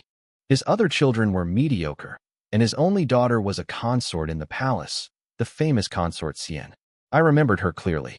Consort Xian had suffered 2 miscarriages and lost the emperor's favor. Eventually, she would be caught in an affair with Prince Shou. That scandal was the real reason General Chun was being summoned back to the capital, though he didn't know it yet. I waited outside until I was finally called in. Only General Chun and my father were there. Zhongli greets the general, I said, bowing deeply. General Chun waved his hand, signaling me to rise. General Chun stood with his hands behind his back, his voice heavy. I want to appoint you to lead the escort. You will personally bring the Princess of Gao back to the past to ensure this marriage alliance goes smoothly. He turned to look at me. This mission is dangerous. You'll have to cross the border and enter Gao territory. There are many within their borders who want to destroy this alliance. They won't hesitate to kill their own princess to stop it. His eyes searched mine. I need someone I can trust, someone sharp and capable. Are you willing? It is my duty to serve the general and share your burdens, I replied, bowing. Good. Very good. Chen laughed, nodding in approval. I'll be waiting at Pingnan camp for your good news. Escorting the Princess of Gao wasn't going to be an easy job. The internal chaos in the Gao kingdom was far worse than anyone realized. Their king was a lecherous man with countless illegitimate children. While the hostages sent abroad were one thing, the princes who grew up in the palace were like wolves, ambitious, ruthless, and divided into factions. Recently, they had even reached the point of murdering their own kin to seize the throne. For the princess to survive that den of vipers was already a miracle. Now, the new, young wolf king of Gao had no intention of letting the marriage alliance succeed. In my past life, I had taken this same path as an escort. Now, I was walking it again. The only difference was the men by my side. Aside from my 4 core teammates, the general had assigned 6 others to join us. I didn't expect to see Duan Yuanqing again so soon. Zhongli, long time no see. The man leading Duan Yuanqing toward me was Lu Hao. Back in the recruit camp, Lu Hao and I were the top contenders for the title of strongest soldier. If the war hadn't started so suddenly, we definitely would have fought to settle the score. Instead, we had been sent our separate ways. I hadn't realized he had also joined the youth battalion, or that Duan Yuanqing had ended up in his squad. In my previous life, I only had Meng Qi and the others. When General Yang told me to pick a 5th, I had chosen Bai Shiyan first, but later swapped him for Duan Yuanqing. In this life, I had taken Wen Yin from the start, so Duan Yuanqing naturally fell into another team. Our 2 squads, 12 men in total, prepared to head for Gao. Most of the men thought this was a slack mission, just a formality to walk the princess home. The commander of Kanshang Pass handed me the official marriage decree and the border clearance documents. His face was grim. Your job is to get the princess out of Gao territory. Once you hit the border, our main army will be there to receive you. Do you understand? Understood, I said, tucking the documents securely against my chest. The commander signaled for the gates to open. We mounted our horses and rode out, leaving the safety of the pass behind. My men were silent. After years of fighting the Gao kingdom, they never imagined they would one day ride openly into enemy territory. The mood was heavy. When we reached the border stone, I pulled my reins and stopped for a long moment. The dirt and sand beneath the stone still looked stained with old, dried blood. What are you looking at? Lu Hao asked, riding up beside me. He seemed happy to be working with me. Even if we weren't close friends, we came from the same camp. In a foreign land, that made us brothers. Nothing, I said with a thin smile. Let's change our clothes before we go further. We don't want the local civilians seeing our armor and getting ideas. Lu Hao didn't argue. Peace treaty or not, blood feuds don't vanish overnight. Soldiers follow orders, but the border peasants had lost their homes and families to our blades. They hated us with a passion. We swapped our armor for the plain clothes of traveling merchants. I wrapped a gray cloth around my neck, pulling it up to mask half my face. As we rode deeper into Gao, The roads were empty at first. Eventually, we saw an old man pulling a small cart. The cart was piled with broken blades, rusted spears, and tattered leather armor, all poorly hidden under a layer of straw. When the old man heard our horses, he jumped, his eyes wide with terror. He shrank back, trembling, until he realized we weren't going to stop and search him. He let out a visible sigh of relief. Gao spent too much on the war, I noted quietly. The people are so desperate they're scavenging the battlefields to sell scrap metal and dead men's clothes. That's grim, Lu Hao muttered, frowning. He was thinking about his own fallen comrades. The idea of someone digging up a body just to strip it of a ruined tunic made his stomach turn. They just want to survive, I said, turning my gaze back to the road. We reached the first border city. On the walls, workers were hauling timber and stone to repair the damage from our previous raids. Children sat in the dirt near the gates, chewing on weeds to dull their hunger. Gao wanted to be a superpower, but they only knew how to expand. They didn't know how to rule. They bled their people dry to fund their ambitions. Even without a civil war, their treasury would have collapsed within years. Our arrival drew immediate attention. Even without armor, the way we carried ourselves screamed soldier. From the Wu Kingdom? The border guard growled. He checked my documents 3 times, his eyes full of malice. Even knowing we were there for the princess, he didn't soften. He searched us for weapons, his face darkening when he saw our blades. Follow me, he spat. He led us to the local commander's office. The commander was more polite, but his smile didn't reach his eyes. The princess's convoy is coming from the capital. They should arrive in 3 to 5 days. You will stay here until then. He pointed to 2 low-level officials standing by the door. If you wish to go out, these 2 will be your guides. Guides was a nice word for jailers. The commander leaned forward. The people of this city still hate your kind. I suggest you watch your words and actions. And while you are on our streets, you are not permitted to carry weapons. Lu Hao's face went black. So many rules, he whispered harshly. They call us envoys but treat us like prisoners. His men looked just as angry, but I simply nodded and smiled. We are guests in your country, I said smoothly. We will follow your rules. We're just happy for the peace, and we look forward to seeing the sights of your beautiful land. Lu Hao shot me a look of pure confusion. He probably thought I'd lost my spine. He didn't realize that in a place like this, a smile was a much better shield than a sword. I'll have to trouble you to arrange a guide for us tomorrow, General, I said, wearing my best impression of a friendly, simple-minded soldier. I'd love to see the local sights. I'm hoping to pick up a few gifts for my little sister back home. I turned to Kwang Xingchuan, who was standing stiffly beside me. Hey, Xingchuan, aren't you going to buy some trinkets for your wife? Gao Kingdom goods are hard to find back in Wu. Since we're here, we might as well shop. Kwang Xingchuan looked at me, momentarily stunned by the sudden mention of a wife he didn't have. He caught the glint in my eye and quickly played along. You're right. I should definitely pick something up. The commander, Wang Yi, watched us closely. His expression shifted between suspicion and mild amusement. Very well, he said smoothly.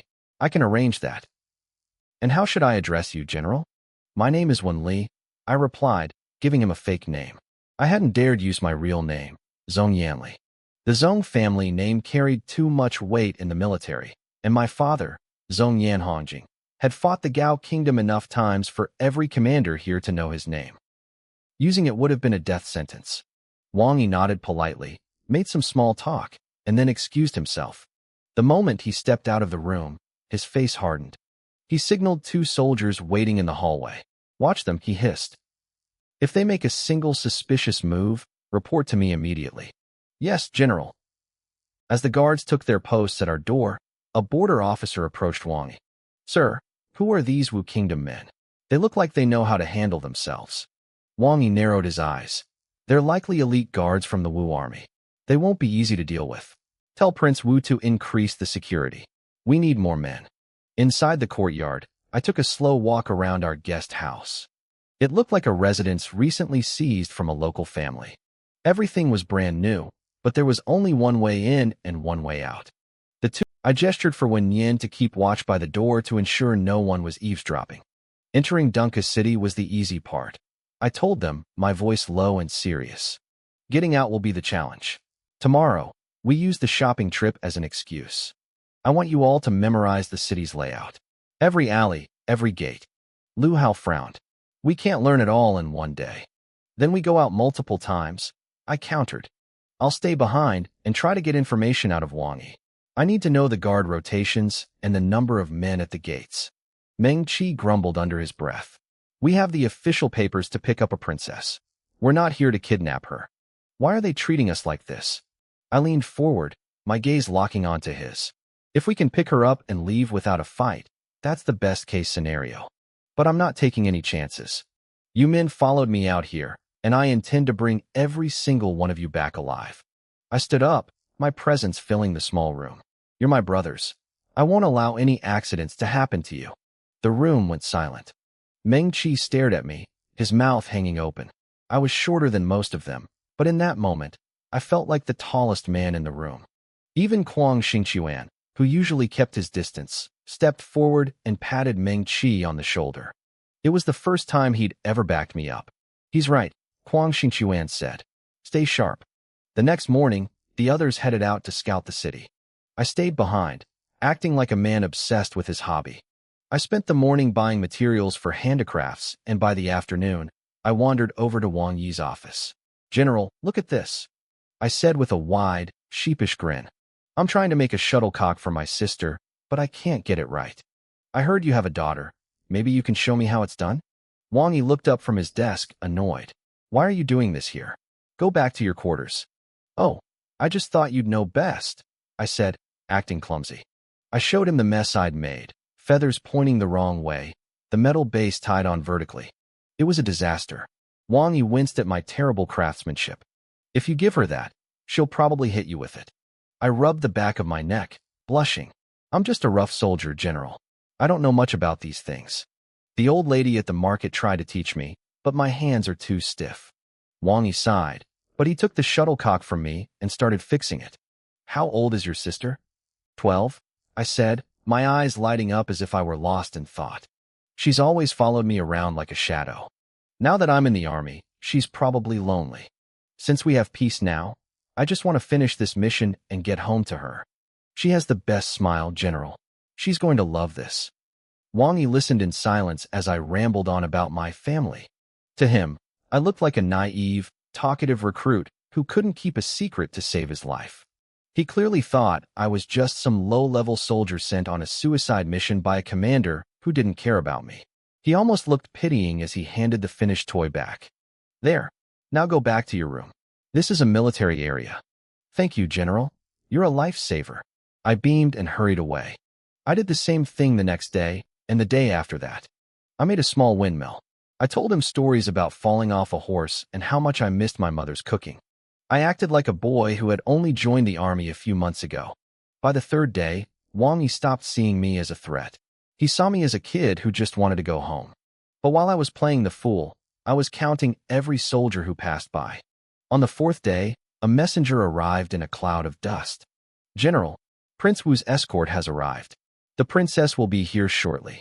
Wang Yi gripped the secret letter in his hand, his eyes shifting toward our quarters. The game was about to get very real. Wang Yi stared at the secret letter in his hand. The order was clear, leave no survivors. For a moment, he thought of me, the talkative, cheerful boy who couldn't stop rambling about his sister. He gripped the paper tight and let out a long, silent sigh. At that same moment, I was huddled around a long wooden table with my men. We had two maps spread out, crudely drawn with charcoal on oxhide. One showed the streets of Dunka City, the other detailed the gate defenses. I wasn't the naive boy anymore. My eyes were cold and steady as I leaned over the maps. I pointed out every guard patrol route and explained the defensive layout in grueling detail. I knew exactly when the city guards changed shifts and exactly when they sat down to eat. Lu Hao and Kuang Xingquan stared at me in shock. They couldn't wrap their heads around it. To them, I had spent the last few days just chatting with Wang Yi. How could I know the inner workings of a high-ranking enemy stronghold so perfectly? It was as if I had lived in the Gao Kingdom for years. It was terrifying. Of course, I hadn't learned all this in 3 days. I had spent every waking hour reliving my past life, obsessing over every detail of the time I was ambushed and killed in this very city. I combined those memories with my current observations to calculate the most precise intelligence possible. Tomorrow, Wang Yi will come, I said, straightening my back. He'll tell us the princess has arrived and invite us to meet her. Get some rest today. If the meeting goes well and we get the princess out of the city, we're safe. But if the princess is a fake and the ambush is real, we're in for a bloody fight. The air in the room turned heavy. Everyone felt the sudden pressure of the coming storm. They went to their corners in silence, checking their weapons and tightening their hidden soft armor. They were preparing for war. Meng Qi and his crew were the most focused, but Lu Hao's men were skeptical. One of them, a man named Gu Xiaoqing, grumbled under his breath. This is all just guesswork. Is all this caution really necessary? You guys are so obedient. A bloody fight. Please. He looked at Meng Qi and Kuang Xingquan with a mocking smirk. These guys had all served in the right camp together before this mission. They weren't happy that a new squad leader had been dropped on them, taking a spot they thought they deserved. They played nice on the surface, but seeing how much Meng Qi and the others trusted me rubbed them the wrong way. Meng Qi gave Gu Xiaoqing a warning look. Kuang Xingquan remained calm. We're in enemy territory, Kuang said. Being cautious won't kill us. I think Zhongli just wants to put on a show so he can claim the top credit, Gu Xiaoqing sneered. If you had the skill to pull a city defense map out of thin air in 3 days, I'd give the credit to you myself, Kuang shot back. He didn't fully worship me yet, but he wasn't going to let some outsider talk trash about his squad leader. Enough, Lu Hao barked, trying to keep the peace. Gu Xiaoqing just rolled his eyes and went to the back to sleep. Lu Hao looked frustrated. He was supposed to be a leader, but his own men didn't listen to a word he said. Hey, Meng Qi whispered, leaning toward Lu Hao once the others were gone. What was our squad leader like back in the recruit camp? Lu Hao looked awkward. We weren't really friends. I only saw him a few times.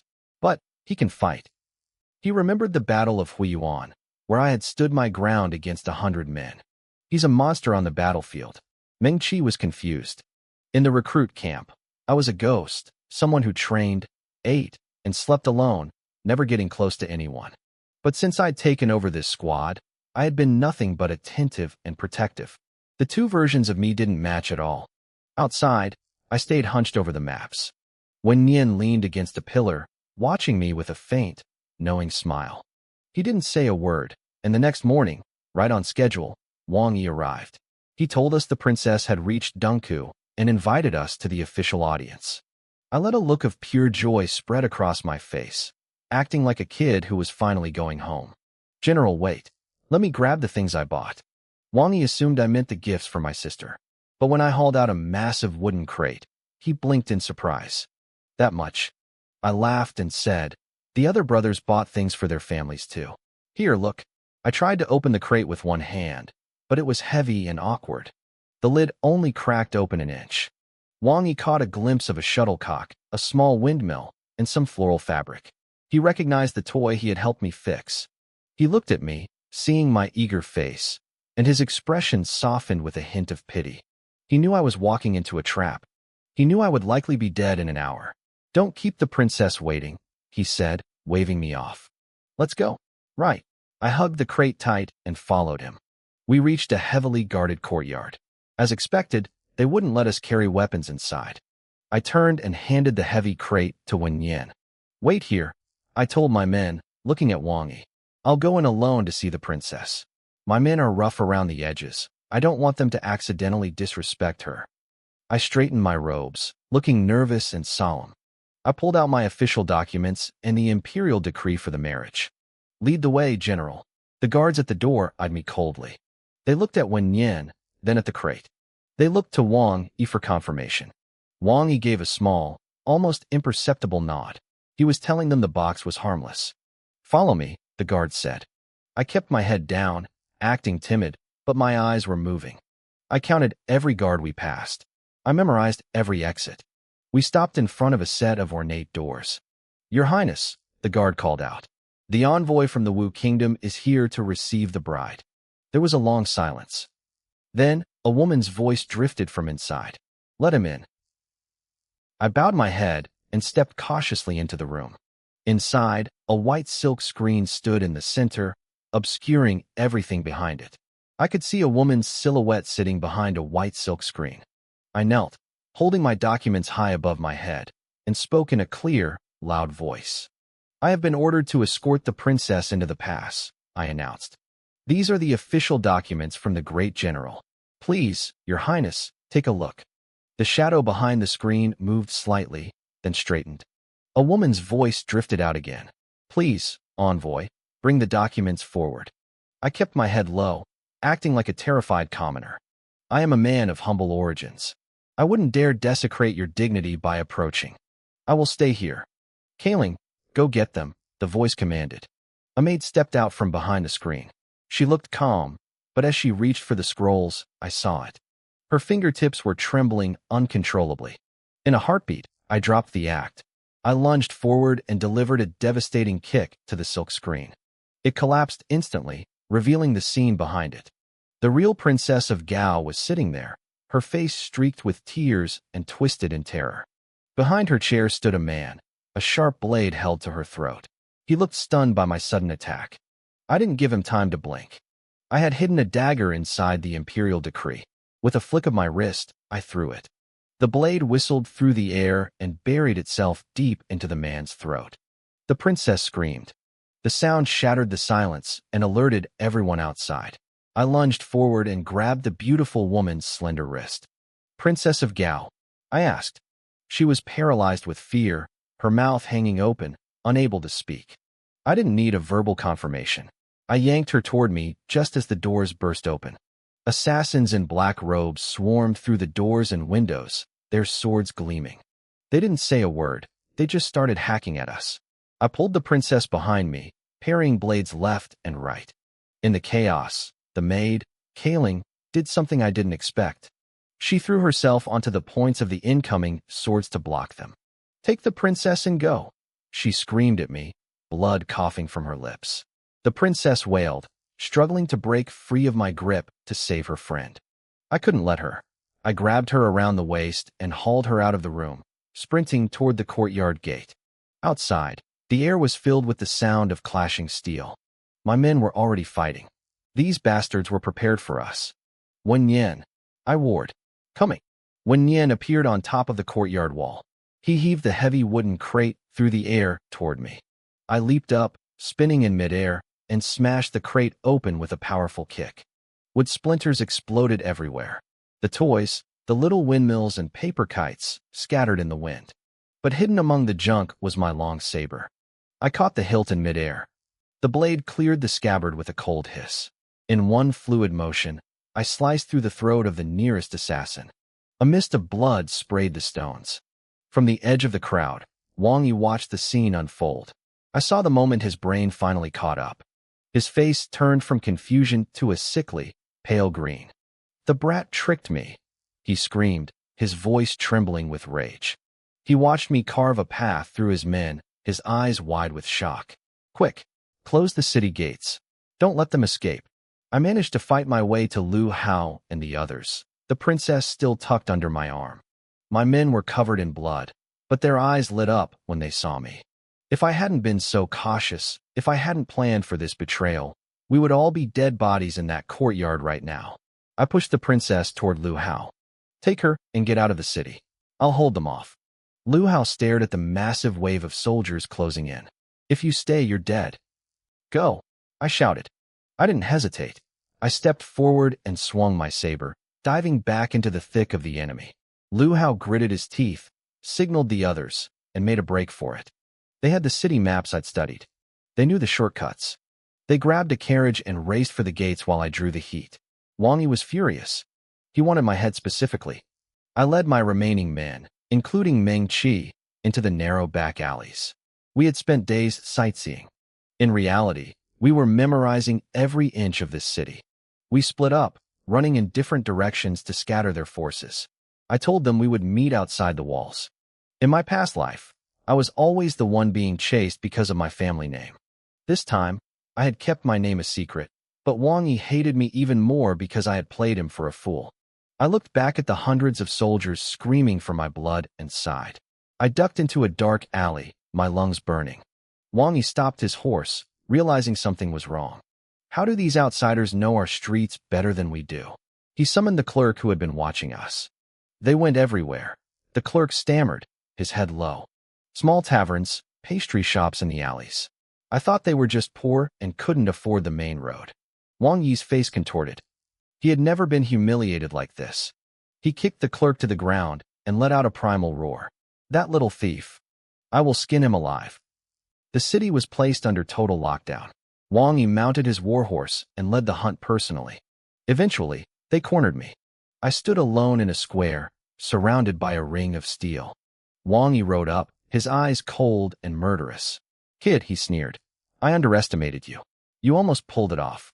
I didn't answer. I just slowed my breathing. I took the cloth from around my neck and wrapped it tightly around my hand and the hilt of my saber, binding them together. I looked up at him. Forgive me, General. I have a sister waiting for me at home. I can't stay here. Wang Yi felt the insult like a slap.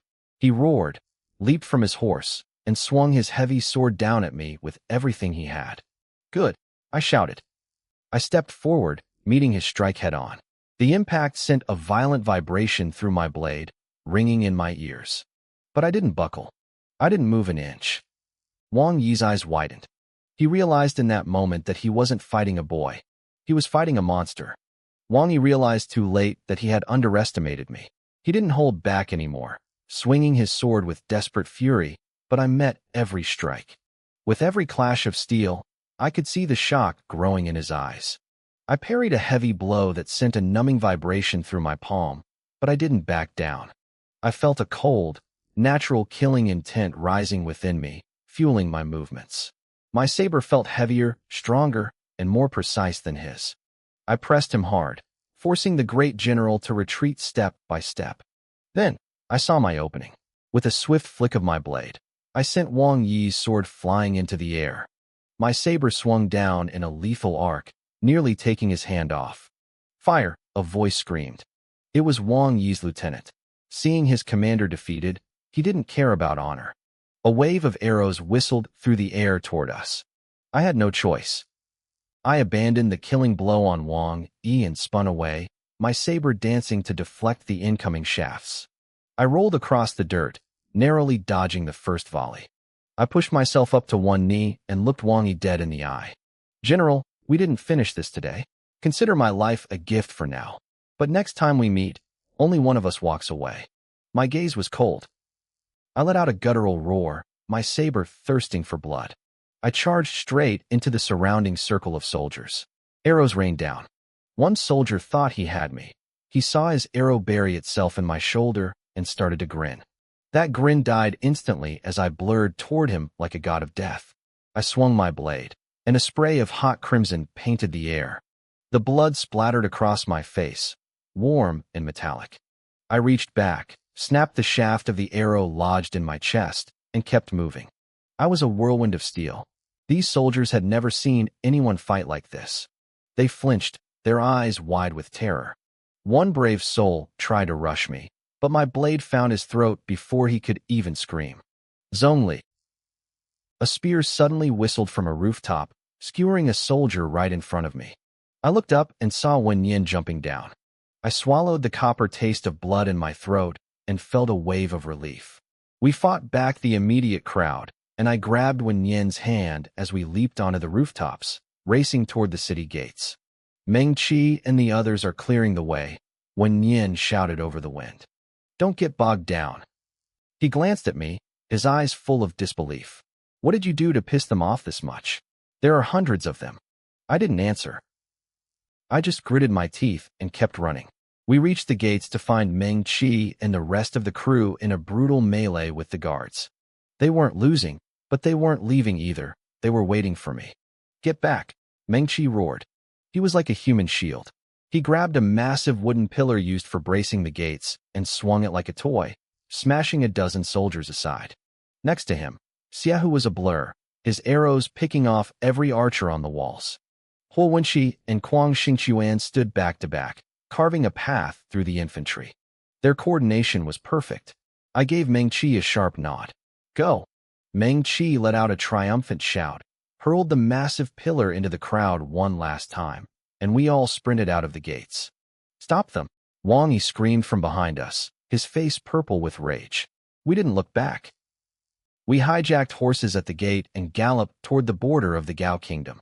Meng Qi let out a booming laugh. That was incredible. I can't believe we made it out of that trap. The adrenaline was high.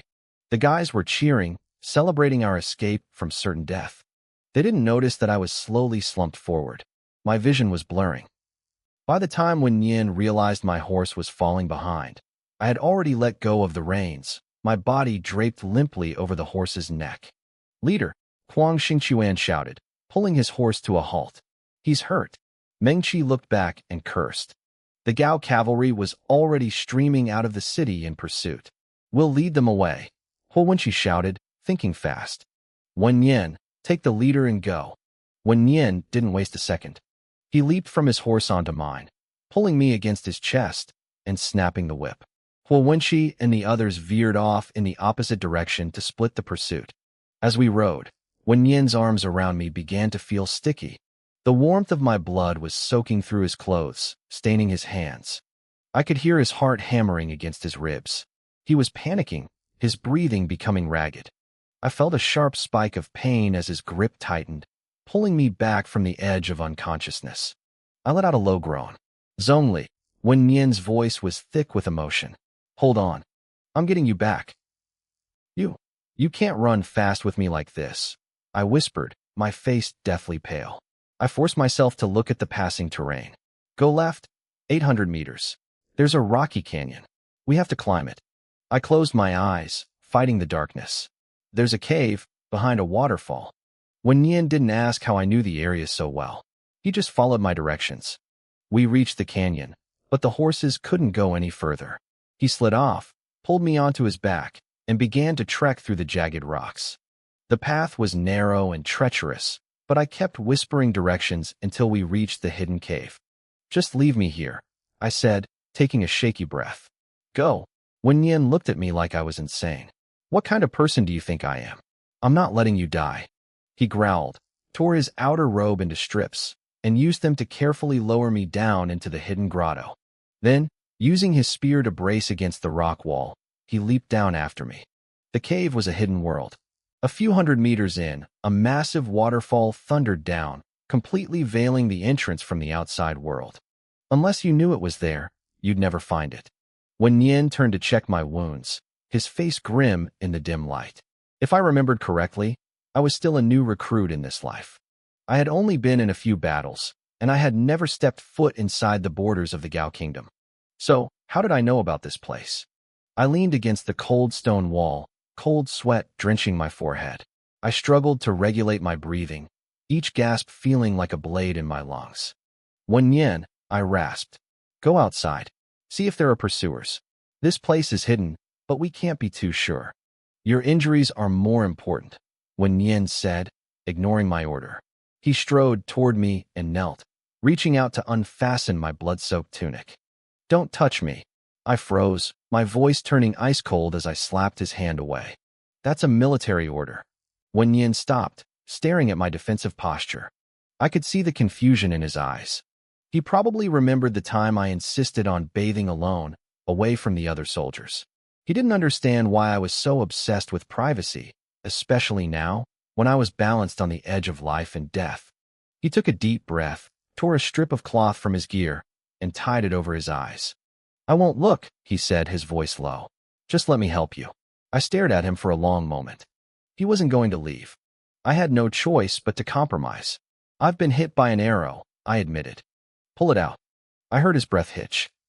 He hadn't even realized I was shot. I reached up and pulled my clothes open. The arrow in my shoulder was just the most obvious wound.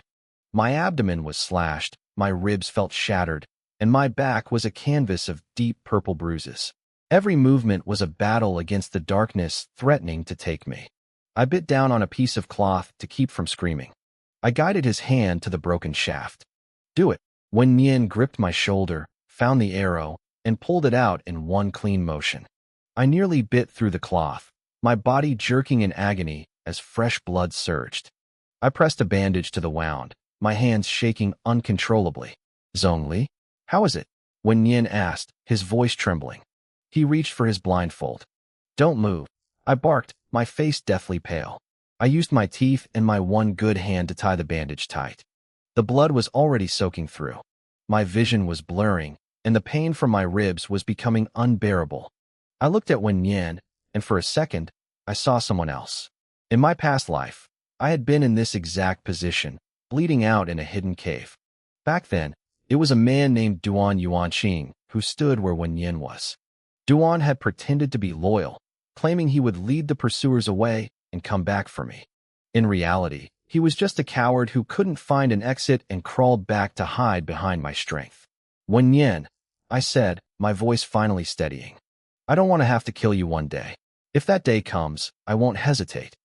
Now, take off the blindfold. Wen Yin hesitated. He knew that once he saw whatever I was hiding, his life would never be the same. He would be tied to me forever, or he would die to keep the secret. After a long silence, he reached up and pulled the cloth away. He saw me clearly then. My hair was a mess, my clothes were discarded, and my upper body was wrapped in blood-stained white silk. He stared, his eyes wide, his mouth hanging open. He had probably expected some hideous deformity or a shameful disease. He never expected to see that I was a woman. Even though I was 15 and my development was suppressed, the truth was undeniable. My skin was pale, and the curves of my chest were clearly visible beneath the messy bandages. How long are you planning to stare?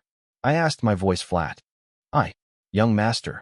Chief, you. Wen Yin stumbled back, falling onto his backside. He looked like his entire world had just collapsed. Are you afraid? I narrowed my eyes. Do you regret staying? He looked like he was trying to convince himself it was a trick of the light or some strange medicine. But I didn't give him an out. I am a woman, I said firmly. Besides my mother, you are the only person who knows this secret. What about your father? General Zhong, he stammered. I stayed silent. That was answer enough. The air in the cave felt heavy, thick with the weight of a secret that could get us both executed. I closed my eyes, the last of my strength fading. Help me finish the bandages. Wen Yin moved like a ghost, his hands trembling as he worked. I don't remember much after that. Before he could finish, the world turned black, and I finally let go. He didn't dare touch me again. Wen Yin stumbled toward the other side of the cave, heading straight for the waterfall. He stood right under the crashing weight of the freezing water. I could hear the splash from where I lay. He needed that cold to wake up, to process the words echoing in his head. A woman. How could I be a woman? I drifted in and out of a heavy, feverish sleep. I don't know how much time passed. Eventually, I felt something wet against my lips. I forced my eyes open. Wen Yin was kneeling over me, his upper body bare. He was holding his inner tunic, wringing out fresh water so I could drink. I took small sips, watching him against the dim light. The daily grind of military life had changed him. He wasn't the scrawny, yellow-skinned boy I first met. His frame was sturdy now, his muscles defined, and his eyes held a new, cold sharpness. He looked relieved to see me awake. He stayed on his knees, his expression calm. It seemed he had already accepted the truth. Chief, he said, his voice low. I scouted outside. There are no search parties nearby. Our tracks are gone. We're safe for now. I gave a weak nod. But we're low on food, he continued. We can stay here 5 days at most. Understood, I replied. I looked down at my chest. The bandages were clean, and the bleeding had stopped. We're still inside Gao territory. Our army won't come for us here. We rest until the food runs out, then we move. Wen Yin nodded and stood up. He headed back toward the waterfall, hoping to find something to eat. Luck was on our side, or maybe he was just getting better at surviving. By evening, he had caught 2 fish from the pool below the falls. He built a small fire and roasted them. There was no salt, no seasoning, but it was the best thing I had ever tasted. As soon as we finished, he killed the fire and buried the ashes. He didn't want a stray glow attracting the enemy at night. That night, the fever hit me hard. Wen Yin didn't sleep. He went back and forth to the waterfall, soaking his clothes in the cold water to wipe down my body and break the heat. For 5 days, he never left my side. He barely ate, surviving on water and scraps. Most of the time, he sat in the corner of the cave with his back to me, giving me whatever privacy he could. When I needed to move or relieve myself, he helped me without a word. At first, it was awkward, But I didn't have the luxury of being shy. I needed his strength to survive, and I wasn't going to let pride make my injuries worse. On the 5th day, the food was gone. It was time. "Chief, can you make it?" Wen Yin asked, his brow furrowed with worry. "Stop talking," I snapped, grabbing my long blade. I used it as a crutch to haul myself up. "Let's go." We crawled out of the cave and moved cautiously through the valley. The area was covered in tracks. The enemy had searched every inch of this place. Even our horses were gone. "They must have given up after they couldn't find us," Wen Yin whispered. I nodded and pointed toward the border. We walked for an entire day. Every step felt like a knife twisting in my gut, but I didn't stop. Finally, we saw it, the stone border marker. We were back in our own land. Wen Yin ended up carrying me on his back for the last few hours. Just as the sun was setting, we ran into a patrol sent by my father. We had finally made it back to the Pingnan camp. I was sitting on the edge of my cot, drinking water, when the tent flap swung open. My father, Zhong Yanhongjing, rushed in. "Ollie, father," I said, clutching my stomach as I tried to stand. "Don't move," he barked, his face tight. "Where is the medic? Why isn't he here yet?" "Don't worry about it. It's a minor wound," I lied. I hadn't let a medic near me for obvious reasons. I looked him in the eye. "Is the Gao princess safe?" He sighed, looking at me with a mix of pride and concern. "General Chun has her under protection. She's shaken, but unharmed. Now tell me, what happened out there?" I told him everything. I explained the internal coup in the Gao kingdom and the danger we had barely escaped. My father's face grew darker with every word. He realized just how close I had come to dying in that forest. "Those Gao bastards," he growled, slamming his fist onto the table. "The ink on the treaty isn't even dry, and they pull this? This is unforgivable." He stood up abruptly. "Rest now. I'm taking this to General Chun. We're going to make Gao pay for this." Once he left, I didn't relax. I had Wen Yin fetch fresh bandages and medicine from the infirmary. He had already seen the truth and cared for me for days. There was no point in involving anyone else. He helped me clean the grime from my skin and rewrap the wound. As Wen Yin walked out of the tent carrying a pile of blood-stained silk and my dirty clothes, he ran straight into Meng Qi and Huo Wenqi. When they saw the bloody bandages, their faces went pale. They didn't even stop to ask questions. They burst into my tent like they were charging a battlefield, probably expecting to find me on my deathbed. I was in the middle of tying my belt when they charged in. I looked up at their 4 panicked faces and finished dressing. "What are you screaming about?" I asked calmly. Meng Qi choked on his words. He stared at me, sitting there looking like I could still take down a bull. "Chief, you're okay?" "It's a scratch," I said. "I'm not dead yet. I told you." Meng Qi laughed, though his voice was shaky. He sat down at the table, wiping sweat from his forehead. "You scared the life out of us. Where have you and Wen Yin been hiding all these days?" We tried to get the general to send a rescue party into Gao, but his hands were tied. I could see the guilt in their eyes. They had come back, but I hadn't. For a moment, the usual bickering was gone. "You need to get better fast, Chief," Huo Wenqi said, leaning against the tent pole. "Lu Hao and the others got the princess back. General Chun is handing out rewards, and they're getting all the credit." Lu Hao and his men didn't say a single word about how I stayed behind to cover their retreat. They let our brothers bleed and die, then stepped forward to swallow all the glory for themselves. Huo Wenqi was livid. He couldn't stomach the injustice of it. I just smiled. To me, these were small, petty gains. "The army rewards merit," I told him, trying to calm him down. "General Chun hasn't rewarded me yet only because I hadn't returned. Just wait.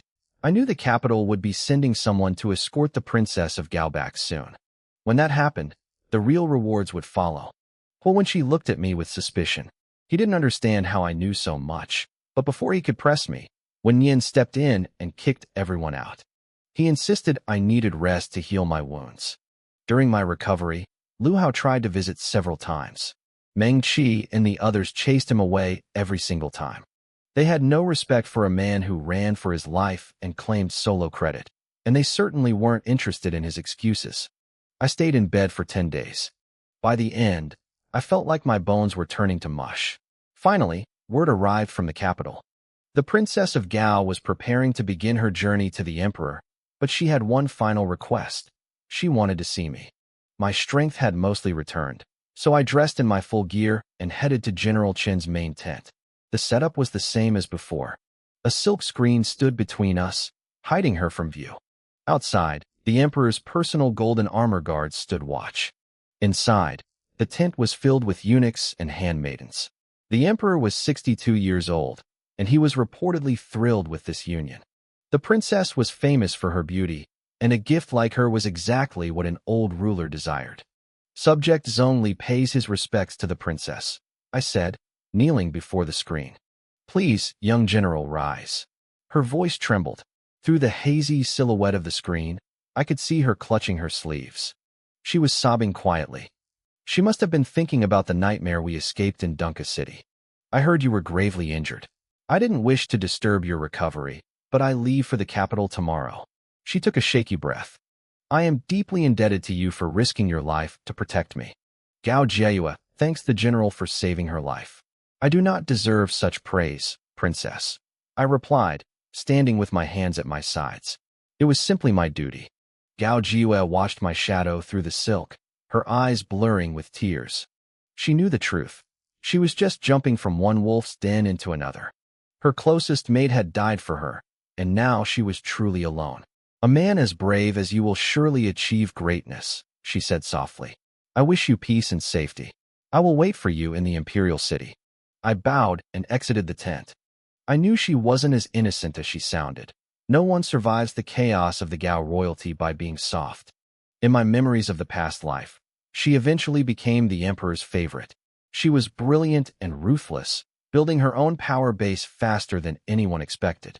She climbed all the way to the rank of imperial noble consort, just one step away from being empress. But when the old emperor died, the new one ordered her to be buried alive with him. Back then, I was already a high-ranking official, but by the time I returned to the capital, the new emperor was on the throne and she was gone. We never met again. Zhongli, you've done a great service, General Chen Jingxin said, clapping a hand on my shoulder. I didn't think the Gao kingdom would be so bold. To use a wedding as a trap is detestable. Fortunately, the princess is safe. When I escort her back, I'll make sure the emperor hears your name. He laughed, looking me over with growing approval. Then he sighed, thinking of his own family's precarious position. Once I leave, the Pingnan camp will be in your father's hands. Work hard under him. If my trip to the capital goes well, and the Chun family survives this political storm, perhaps our two families can become even closer. I understood his meaning instantly. He was trying to play matchmaker. I felt a flush of embarrassment and quickly cupped my hands. A man should establish his career before thinking of a home, General. Chen Jingxin roared with laughter. Good, then I'll wait for you to make your mark. The captain of the Xian squadron was negligent and got into a brawl. I've demoted him to a squad leader. You're taking his place. You are now a squadron captain. With one sentence, he promoted me. I hadn't been a squad leader for long, and now I was moving up again. The right wing was divided into 4 divisions: Heaven, Earth, Xian, and Huang. Each was led by a colonel. Under them were 5 squadrons, each led by a captain. A captain commanded 10 squad leaders, and each squad leader had 5 men. That meant I now commanded 60 men. The day General Chen left, the entire army gathered at the drill grounds. The decree was read aloud. My father, Zhong Yanhongjing, officially took command of the Pingnan camp. The power structure shifted instantly. The officers who supported my father finally held their heads high. At the same time, I took over the Xian squadron. My original brothers were promoted to squad leaders under me. I finally got my own private tent. It was tiny, barely enough room for a bed, and Meng Qi had to crouch just to get inside. But for me, it was a godsend. Now that my wounds were healing, I could change my bandages in private without worrying about someone seeing the truth. My father, the new commander, wanted to make an impression immediately. He announced a grand military competition. This was the event every soldier looked forward to. It was the chance to win glory for our unit. Early that morning, our unit commander, Yang LeCun, gathered us all. He was spitting with excitement, determined to win. I don't care if you're talented or not, he bellowed. You're all getting out there. The right wing had been at the bottom of the rankings for years. Because of that, Our supplies were always the worst. These competitions decided who got the new armor and sharp blades, and who got the leftovers. Young Lacoon was tired of losing. He looked like he was ready to quit if we failed again. "Captain, you're definitely competing, right?" Meng-Chi asked. They still called me chief or squad leader in private, even though I was now their captain. I was busy at a small stove I'd set up outside my tent, cooking some rice and wild vegetables. Wenqi sipped his porridge, looking concerned. "Is your injury fully healed?" "I'm fine," I said, looking toward the drill grounds. "And I'm definitely going." I had risen through the ranks faster than anyone expected. Now that my father was the great general, the pressure was on. I had to step up and fight, not just for my own honor, but to prove I wasn't some soft-shell shrimp who relied on family connections. I wanted the whole army to see that I earned my position with blood and sweat. I turned to Wen Yin. "You're competing too," I said. Wen Yin looked up, startled. "Me?" "It's just a friendly match between brothers," I told him. "No blood." In my past life, Wen Yin had been feared and loathed by everyone around him. I wouldn't let that happen again. I wanted him to stand by my side openly, with the respect of the entire army. To get that, he had to show them what he was capable of. Wen Yin lowered his head and nodded quietly. "Understood." Huang Xingquan spoke up next. "I think we should all get out there. It's time to establish your authority and let them see how powerful our captain really is." Zheng Liang was the previous squad leader. He'd held the post for a long time and had plenty of friends. When he moved, many of his men made excuses to follow him. In the army, men follow the strong because they want a piece of the glory. His departure left me with almost no one except Meng-Chi and the original group. Wenqi and Huang Xingquan had been working overtime for me, even spending their own money to dig up intel on the other camps. I didn't tell them I already knew my opponents. I had fought them all in my previous life. Back then, very few could actually hold a candle to me, so I wasn't feeling much pressure. My men, however, were vibrating with excitement. They started trying to teach me their secret moves. "This one is called Black Tiger Steals the Heart," Meng-Chi shouted, lunging forward. "Where exactly are you aiming?" I asked, dodging. "Captain, it's about the element of surprise. It's ugly, but it works when your life is on the line." I just rubbed my forehead, laughing. Huang Xingquan shook his head at the chaos, but then pulled me aside, his face turning serious. "I don't know about the hidden experts in the Central Army," he said, "but there are two men in the left wing you must be careful of. First is Jinda. He's a colonel who uses a sword. They say he studied under the world's greatest swordsman. His technique is lethal. If you face him, watch his blade every second." He took a breath and continued. "The second is Patian, the shield of the left wing. He's even bigger than Meng-Chi. They say he can lift a massive stone lion by himself. Do not try to match him in raw strength. You'll lose." I nodded, but internally I smiled. I knew them well. Jinda was indeed a master, but he was incredibly arrogant. Patian was a different story. His birth name was actually Shurdan, but he changed it to Patian because he thought his old name sounded too weak for a commander. In my past life, during the war with Nankong, the left wing was nearly wiped out. Patian stood alone against 1,000 men to cover their retreat. He died holding that line. He truly was the shield. Finally, the day of the great competition arrived. The drill grounds were packed. My father sat at the head of the viewing platform, flanked by the commanders of the left and right wings. A massive wooden stage had been built in the center, surrounded by 3 thick rings of cheering soldiers. The rules were simple: anything goes. You could pick any weapon from the racks. If you fell off the stage, you lost. The first 2 days were mostly warm-ups, low-level soldiers testing the waters. The real heavy hitters like Jinda and Patian didn't show their faces yet. I spent those days watching with my men, looking for any dark horses who might have appeared in this timeline. By the 3rd day, the atmosphere shifted.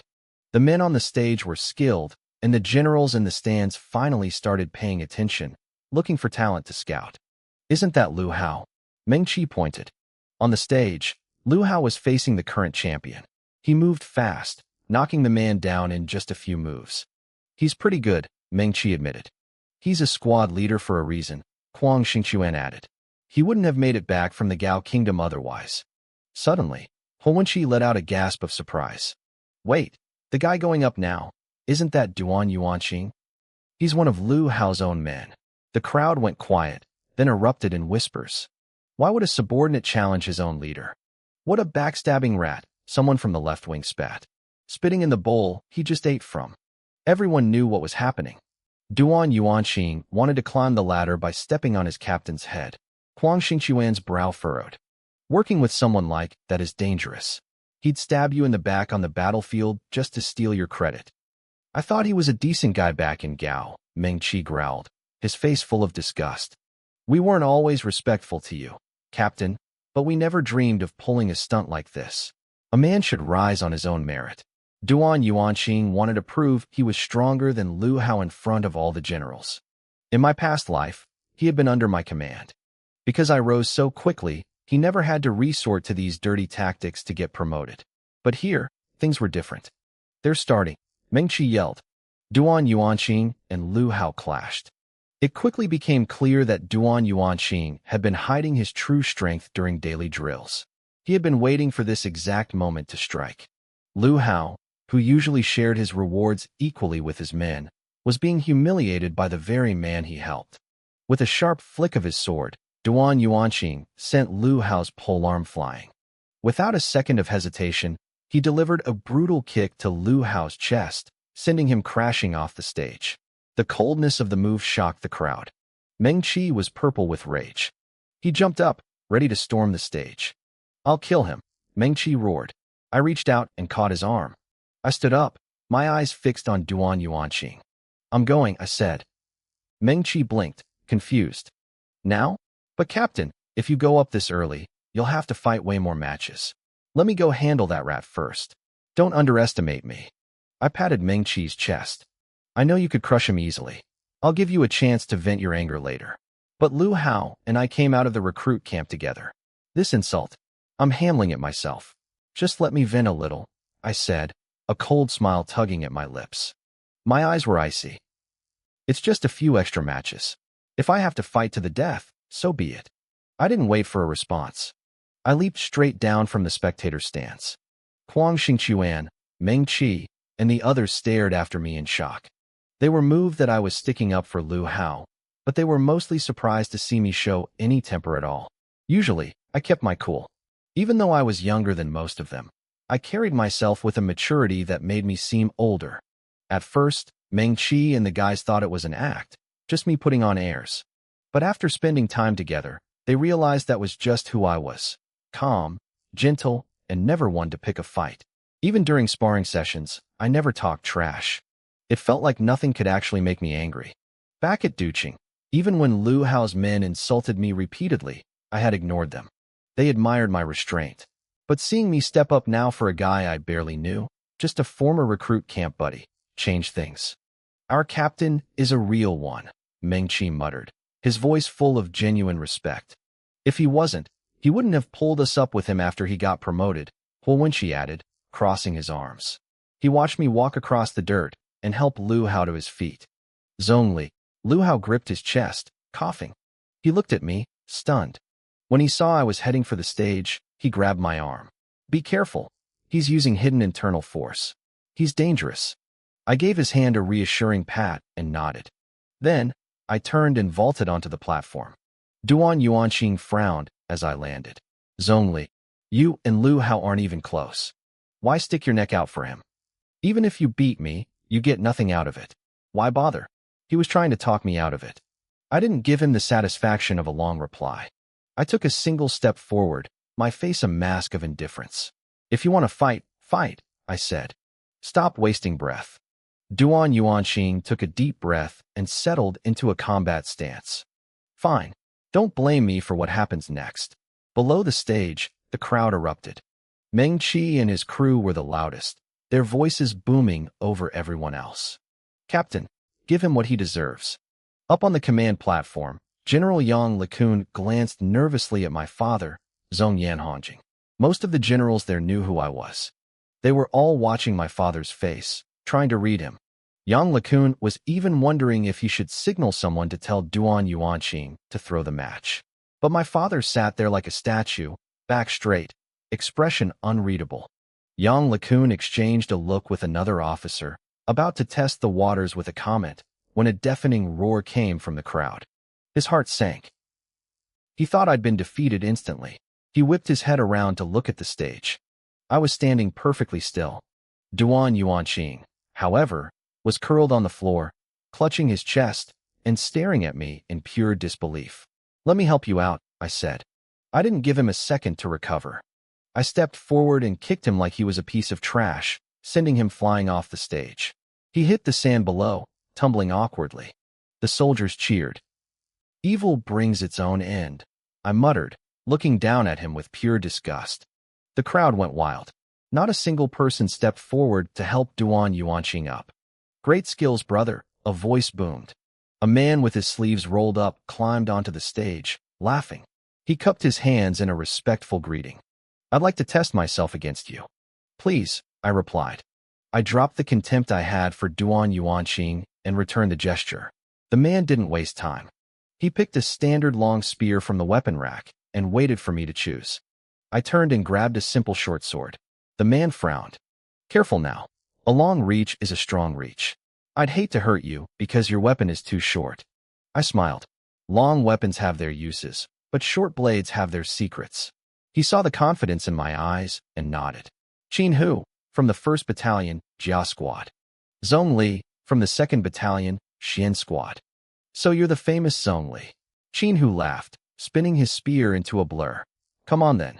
The spear came at my face like a strike of lightning. I stepped back half a pace, my eyes locked on his movements. Good. In a flash, we had traded several blows. His spear tip grazed my throat. My short blade flicked across his chest, slicing through the fabric of his uniform. These were real weapons. Half an inch closer, and there would have been blood. The crowd held its breath. Up on the platform, my father finally spoke. His voice was cold. "If he loses, give him 20 lashes." On stage, Qin Hu couldn't find an opening. My short blade moved like it had eyes of its own, parrying every thrust and finding gaps in his defense to tap him lightly. After a few minutes, Qin Hu realized he hadn't even touched my sleeve, while his own clothes were being shredded. "Stop. I give up," Qin Hu shouted, looking frustrated. He hurriedly covered his exposed chest where his shirt was hanging in tatters. He glared at me, blushing. "Why do you have to ruin my clothes?" "Sorry," I said. "This is a friendly match. I figured it was better to cut your shirt than your skin." You. Qin Hu was mortified. He dropped his spear and jumped off the stage, red-faced. The crowd burst into laughter. In those few minutes, I had won them over. They loved how I treated a snake like Duan Yuanqing with ruthlessness, but showed respect and restraint toward a fellow soldier. People realized I wasn't an easy target. I won the next 3 matches with ease. Eventually, the challengers stopped coming. I sat down on the edge of the stage, feeling the fatigue set in. Wenqi tossed me a water skin, and I took a long drink. The generals on the high platform were impressed. "General Zhong, you've raised a fine son," one of them said, fishing for a compliment. They hinted that maybe I should rest, hoping my father would call a timeout. "He's only beaten a few junior officers. It's nothing worth mentioning," my father said with a slight smile.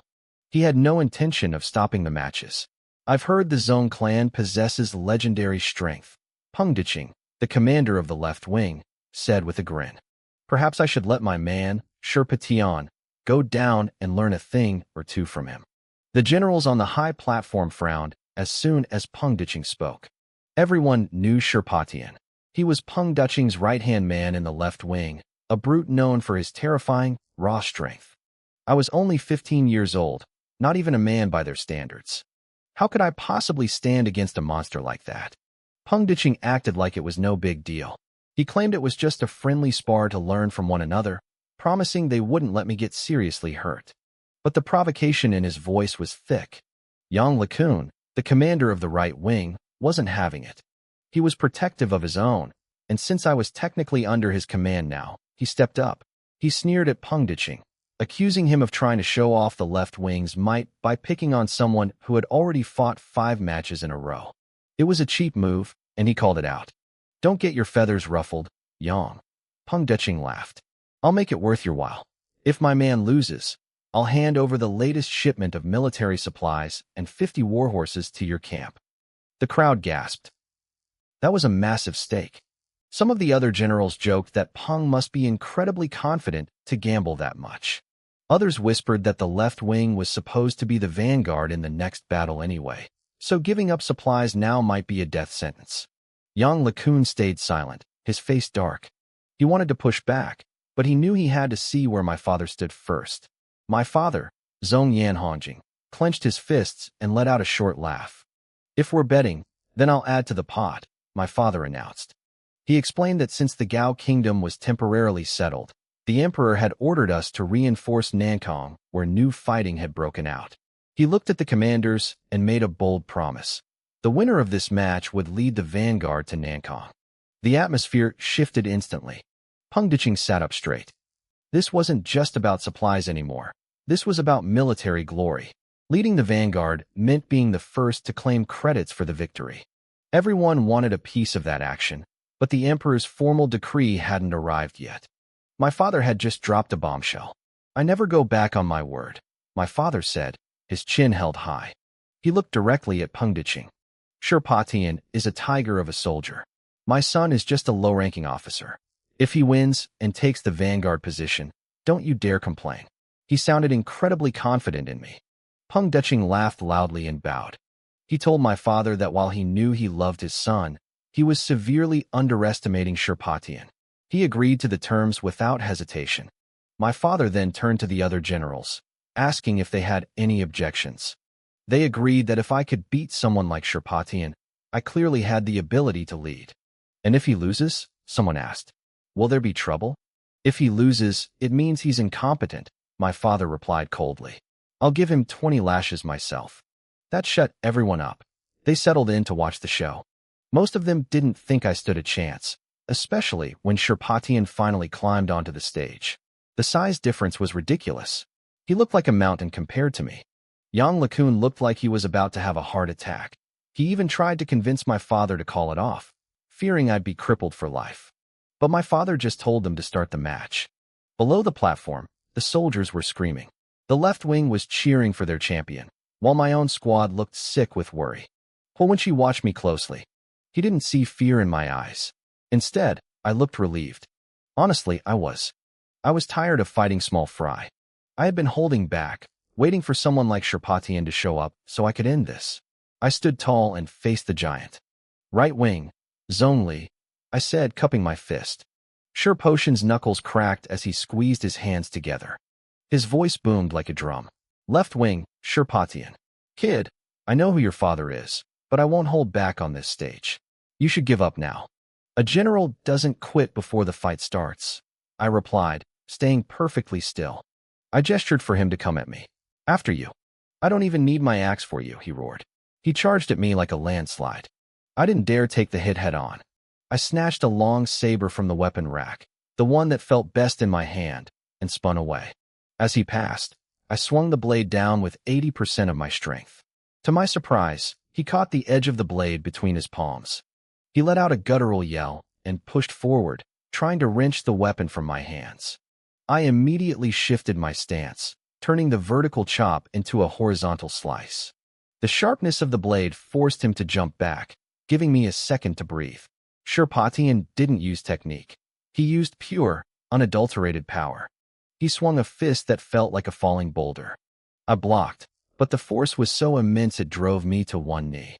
The wooden floor of the stage shattered under my weight. The generals watching winced. If that punch had landed on my ribs, I'd be a pile of broken bones. They were shocked I was even holding my ground. To them, it looked like our strength was nearly equal. The fight grew more intense. I used my agility to deflect his momentum, playing the classic game of using a needle to move a mountain. Shirpatian was burning through his stamina with every massive swing, while I remained untouched. However, the pressure was taking its toll on my gear. I looked down and saw my saber was starting to crack. The entire stage was falling apart under the sheer force of his strikes. Shirpatian was furious now. I was like a slippery eel he couldn't grab. Every time he thought he had me, I took a hit and rolled away, escaping his grasp again. He let out a guttural roar and lunged for the weapon rack. He grabbed two massive battle axes and charged at me with terrifying momentum. "I'm going to turn you into mincemeat," he screamed. With those axes in hand, his lethality spiked. He swung one horizontally, a brutal arc that nearly took my feet off. I barely jumped over it, but the second axe was already coming down in a vertical split aimed straight for my face. Someone in the crowd shrieked. The blade grazed my chest, slicing right through my leather armor. I felt the bite of the steel. I didn't hesitate. I rolled across the floor and ripped the ruined armor off my body to move faster. Sherpatian didn't give me a second to breathe. He hacked at the ground where I had been, over and over. The blades buried themselves into the wood inches from my waist. The audience was dead silent, holding their collective breath. Some started shouting for me to surrender before I got hacked in half.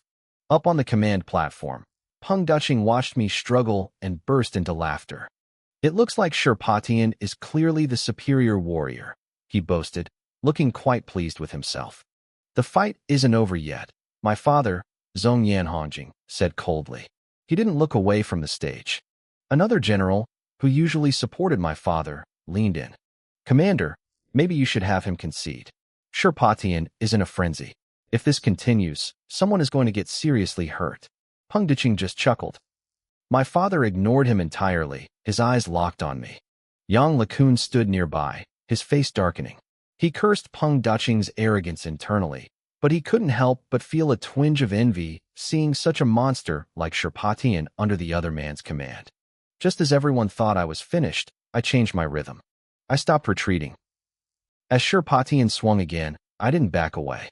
I lunged forward, straight into his guard. "You're asking for death," he yelled, bringing the axe down. The crowd gasped. Instead of dodging, I reached out and caught the axe head with my bare hands, mimicking the move he had used on me earlier. I didn't try to stop it with pure strength. The moment I felt the impact, I redirected the force, slamming the axe sideways. The combined weight of his swing and my shove drove the blade deep into the wooden stage. It was stuck.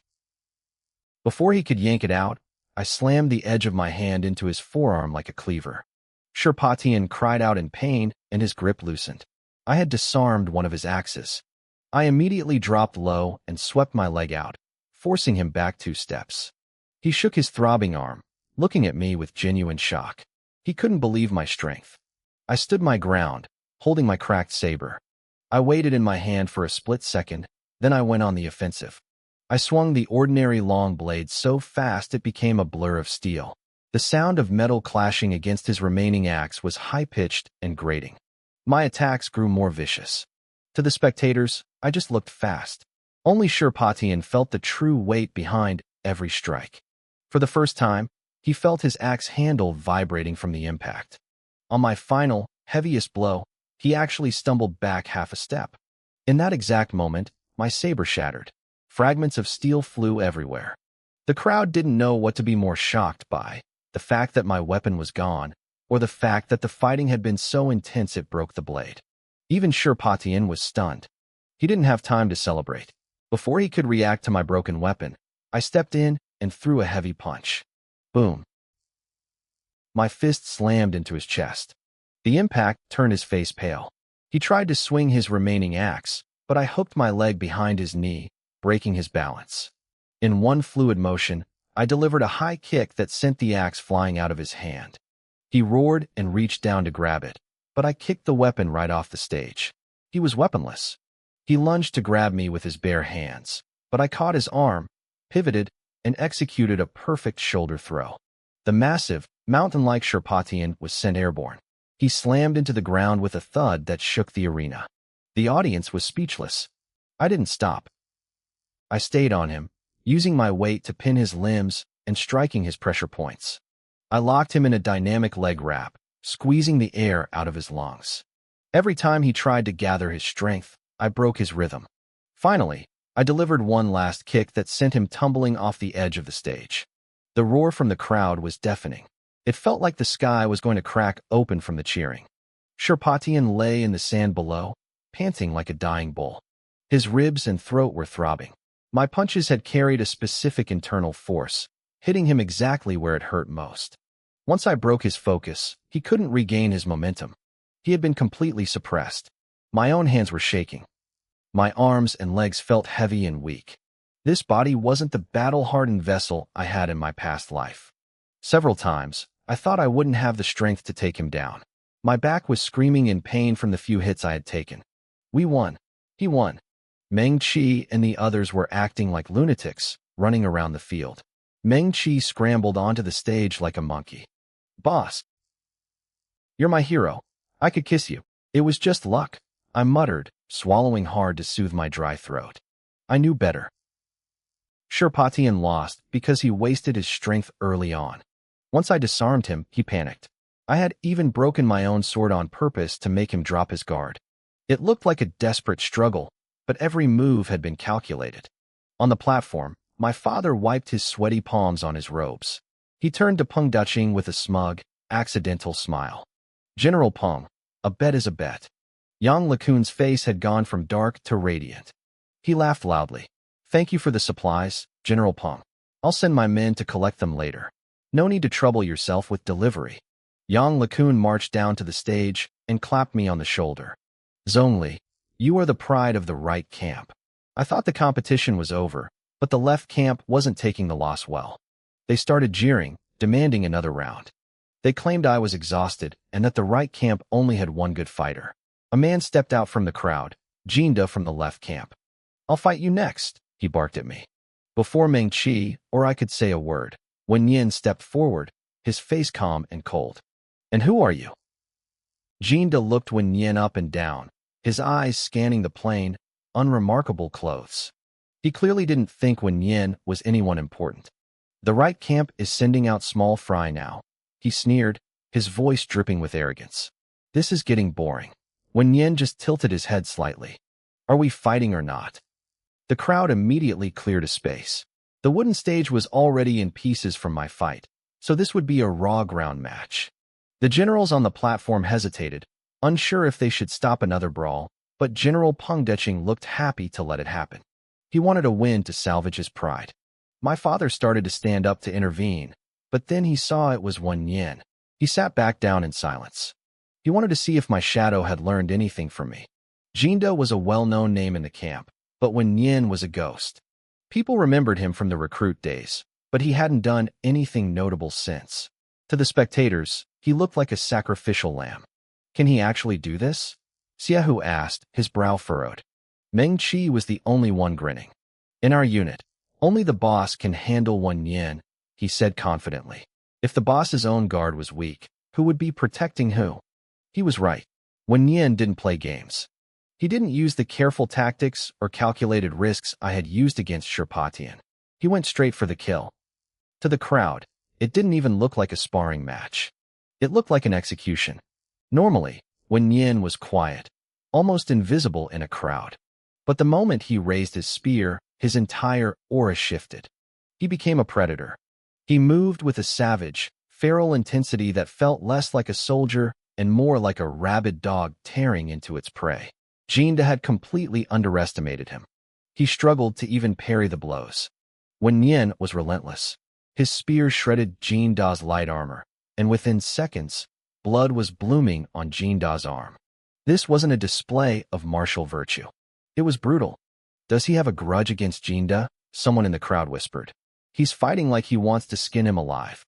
The spectators collectively took 3 steps back, terrified of being caught in the crossfire.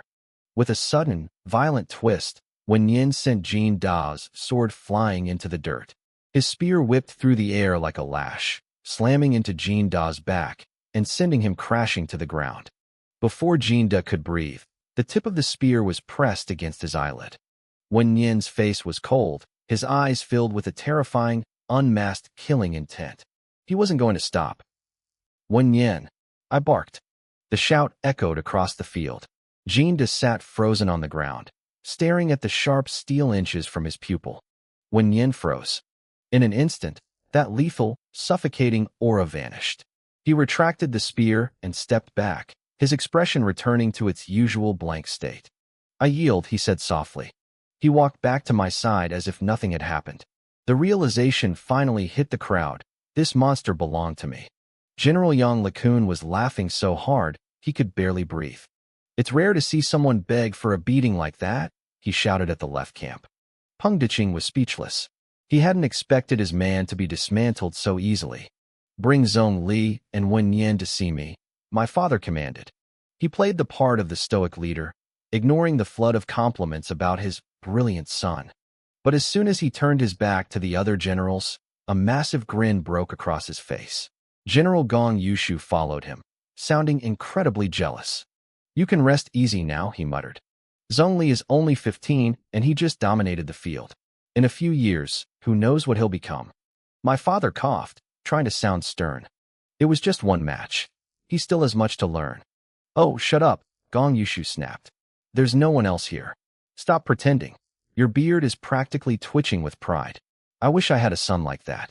When Wen Yan and I entered the main tent, my father and Gong Yushu had regained their dignified composure. I bowed, and my father gestured to a letter on the table. Read this. I picked it up. The orders were clear. The Pingnan camp was to return to Nankang to deal with repeated border incursions. We were going to teach the Nankang forces a lesson. You want me to go? I asked, looking up. My father nodded. You're young, and I don't know if you have what it takes to lead an army yet. But today, you showed me you can keep your head in a crisis. This mission won't be easy. Do you have the courage? I felt a surge of adrenaline. In my past life, the duel with Sherpatian had been a desperate, bloody struggle that left me broken and exhausted. I had won, but I wasn't given a command. This time, everything had changed. My strength was recognized. I won't fail you, I said, dropping to one knee. Good, my father replied, his eyes shining with pride. When Wen Yin and I returned to our unit's camp, we found a massive crowd blocking the way. Huang Xingchuan and Huo Wenqi were struggling to hold them back, looking completely overwhelmed. When they saw me, they let out a sigh of relief. Commander Zhong Li is back, they shouted. The soldiers in the crowd surged forward, their eyes bright with respect. Commander Zhong, we want to join your unit.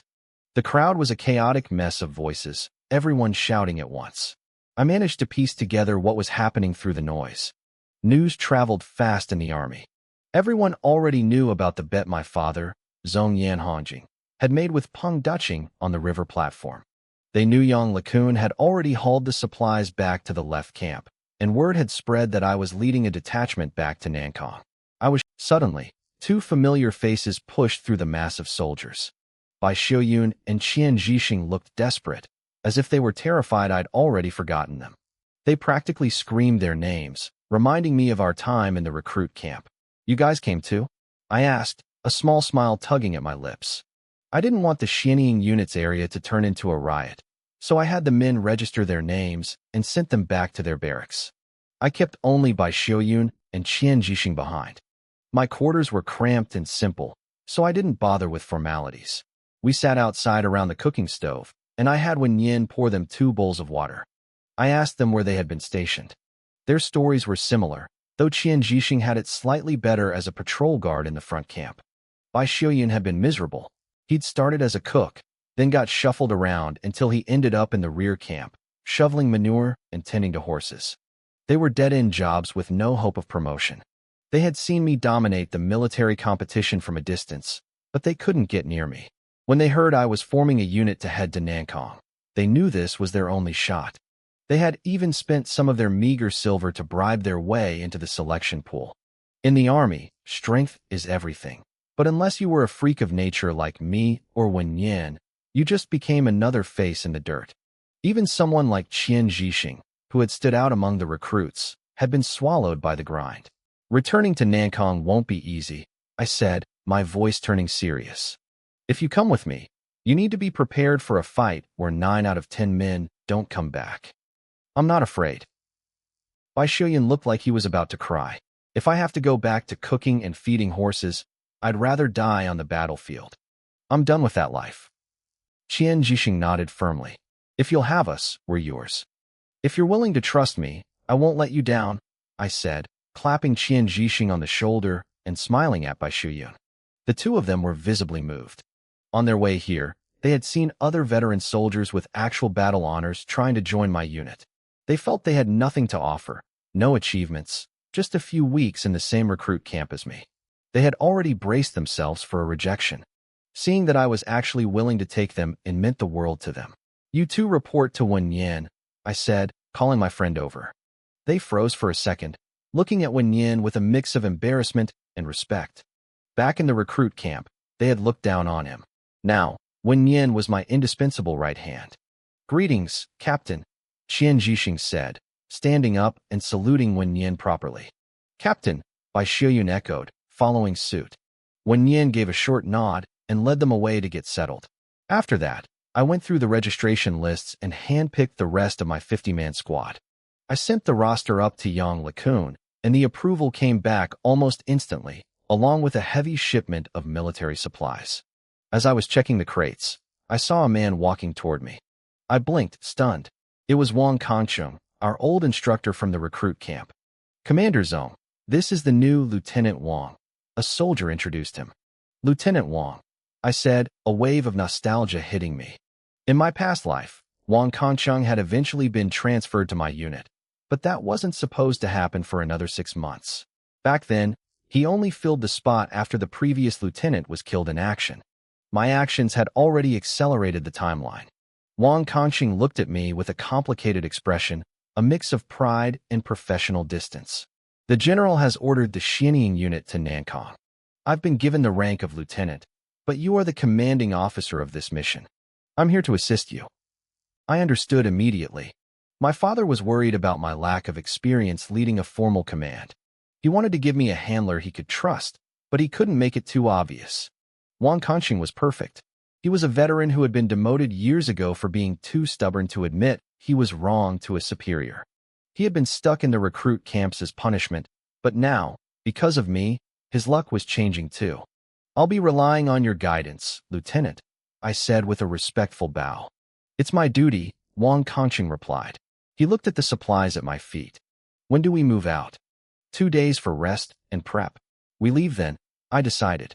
He nodded and immediately started helping me organize the gear and summon the other squad leaders. Nankang was a small kingdom compared to Gao, and I was only taking 300 men. Right now, the Wu Kingdom was focused on the Gao border, waiting for a marriage alliance to be finalized before launching a full-scale invasion. Taking Nankang was meant to be a side project, but in my past life, this small war dragged on for 3 bloody years. This was where it all began. On the day we marched, my father didn't show up to see us off. For the Pingnan camp, a 300-man excursion wasn't a big deal. However, Yang LeCun was there at the gates. He slapped my shoulder hard. "Stay sharp out there. I'll be waiting for good news." "I won't fail you, sir," I promised. "Go then. Show those Nankang bastards what the Pingnan camp is made of." With a wave of his hand, our 300-man column began the march. Our destination was Yongmen Pass, a high-altitude fortress guarded by Hujiong, surrounded by deep valleys and jagged cliffs. It was a 5-day march, though we could push it to 3 if we hurried. As the mountain shadows began to swallow the road, I knew the Nankang border was getting closer. We stopped to regroup and rest. I sat on the ground with Wang Kancheng and the other squad leaders, a map spread out between us. "The situation isn't great," Wang Kancheng said, pointing to the Yongmen Pass. "We only have 2,000 men holding the pass. It's winter, and Nankang is desperate for supplies. They're getting bold, raiding our border towns for food. We estimate their force at 5,000. 2,000 against 5,000. Those weren't good odds. The terrain is on our side," Wang Kancheng continued, tracing a line on the map. "My plan is to strike them hard while they're distracted, break their formation, and then coordinate with General Hu inside the pass to swallow them up one by one. They have the numbers, but they lack discipline. Once they scatter, they're just headless flies." It was a solid, standard strategy. But I wanted more. I wanted a victory that didn't cost us half our men. "Which paths do the merchants usually take?" I asked, leaning closer to the map. One of the squad leaders pointed to a rugged area. "This side is rocky and barren. No good for farming. Most of the villages and farms are downriver. According to the reports, that's where Nankang has been hitting the hardest. And their main camp?" "Behind the canyon," Wang Kancheng replied. "It's steep and heavily fortified. Hard to attack directly." I stared at the map. If their camp was that far back, any reinforcements they sent would be slow to arrive. My mind started racing.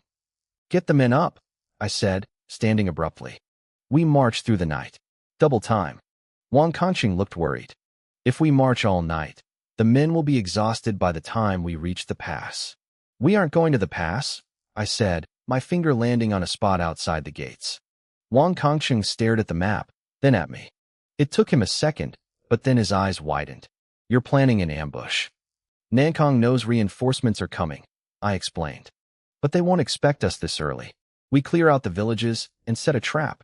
They've been greedy. Let's use that greed to pull the snake out of its hole. The bait was simple.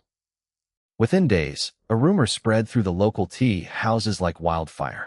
A wealthy landlord named Chow from Qinghe village had a massive stockpile of grain hidden in Kong village. With the war heating up, he was supposedly desperate, offering huge sums of money to anyone brave enough to help him move it. People said it wasn't just grain, it was gold, treasures, the man's entire life savings. He was frantic, raising his price every day until he finally found a crew and vanished toward Kong village. In the Nankong camp, a scout rushed into the commander's tent. Ma Hongwei listened to the report, his eyes gleaming. How much grain? I don't know the exact amount, sir, the scout whispered. But the Chow family is famous for their wealth. He's been hoarding for months. Ma Hongwei paced the tent. He was suspicious at first. Why keep grain? But hunger is a powerful motivator. His men were starving. The Wu Kingdom is sending reinforcements, Ma Hongwei muttered. The Pingnan camp has a new commander named Zhong. We'll have a hard fight ahead of us soon. We need that food. Send Zhou Hui to see me. We'll go to Kong village and take it all. He wasn't stupid. He sent scouts to check Yongmen Pass and the main road from the Pingnan camp. Both reports came back clear. No signs of an army. Satisfied, he gave the order to strike. Back at Kong village, I was dressed in rags and straw sandals, leaning against a tree near the entrance. A pair of water buckets sat by my feet. I looked like just another village boy napping in the sun. Is this really going to work? Qian Jixing hissed. He was wearing a tattered straw hat, squatting nearby and pretending to peel vegetables. Shut up and peel, I muttered, eyes closed. Why do I have to wear the dress? A voice groaned. I opened one eye. Bai Xiuyun was sitting on a small stool, looking absolutely miserable in a woman's traditional gown. He looked like he was being eaten alive by invisible lice. He was supposed to be the wife, directing her husband, Qian Jixing. Qian Jixing snorted, trying not to laugh. You want me to wear it? My shoulders are twice as wide as yours. Bai Xiuyun glared at me. We're the same size. You just wanted to see me suffer. Quiet, I snapped. You can complain after we're alive. Suddenly, a cloud of dust rose in the distance. The faint sound of galloping hooves reached my ears. I saw the glint of sunlight on steel. They're here, I whispered. I scrambled to my feet, my face twisted into a mask of pure terror. I turned and sprinted toward the village, screaming at the top of my lungs. The enemy is here. Run. Hi. I stumbled, playing the part of a panicked youth to perfection.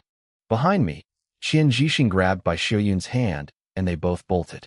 Bai Xiuyun's skirt kept getting caught in his legs, making his frightened run look even more authentic. The Nankong commander, Zhou Hui, saw us and let out a booming laugh.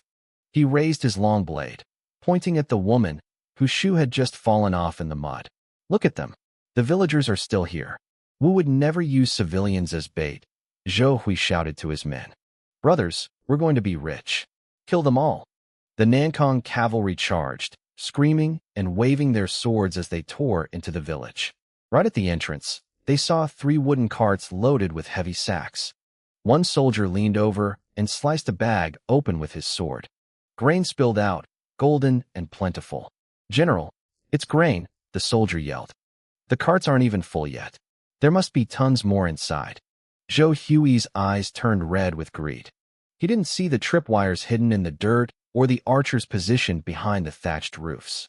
He only saw the prize. Forward, he roared, kicking his horse. The Nankong army smashed through the flimsy wooden barricades at the village gate and charged straight into the heart of my trap.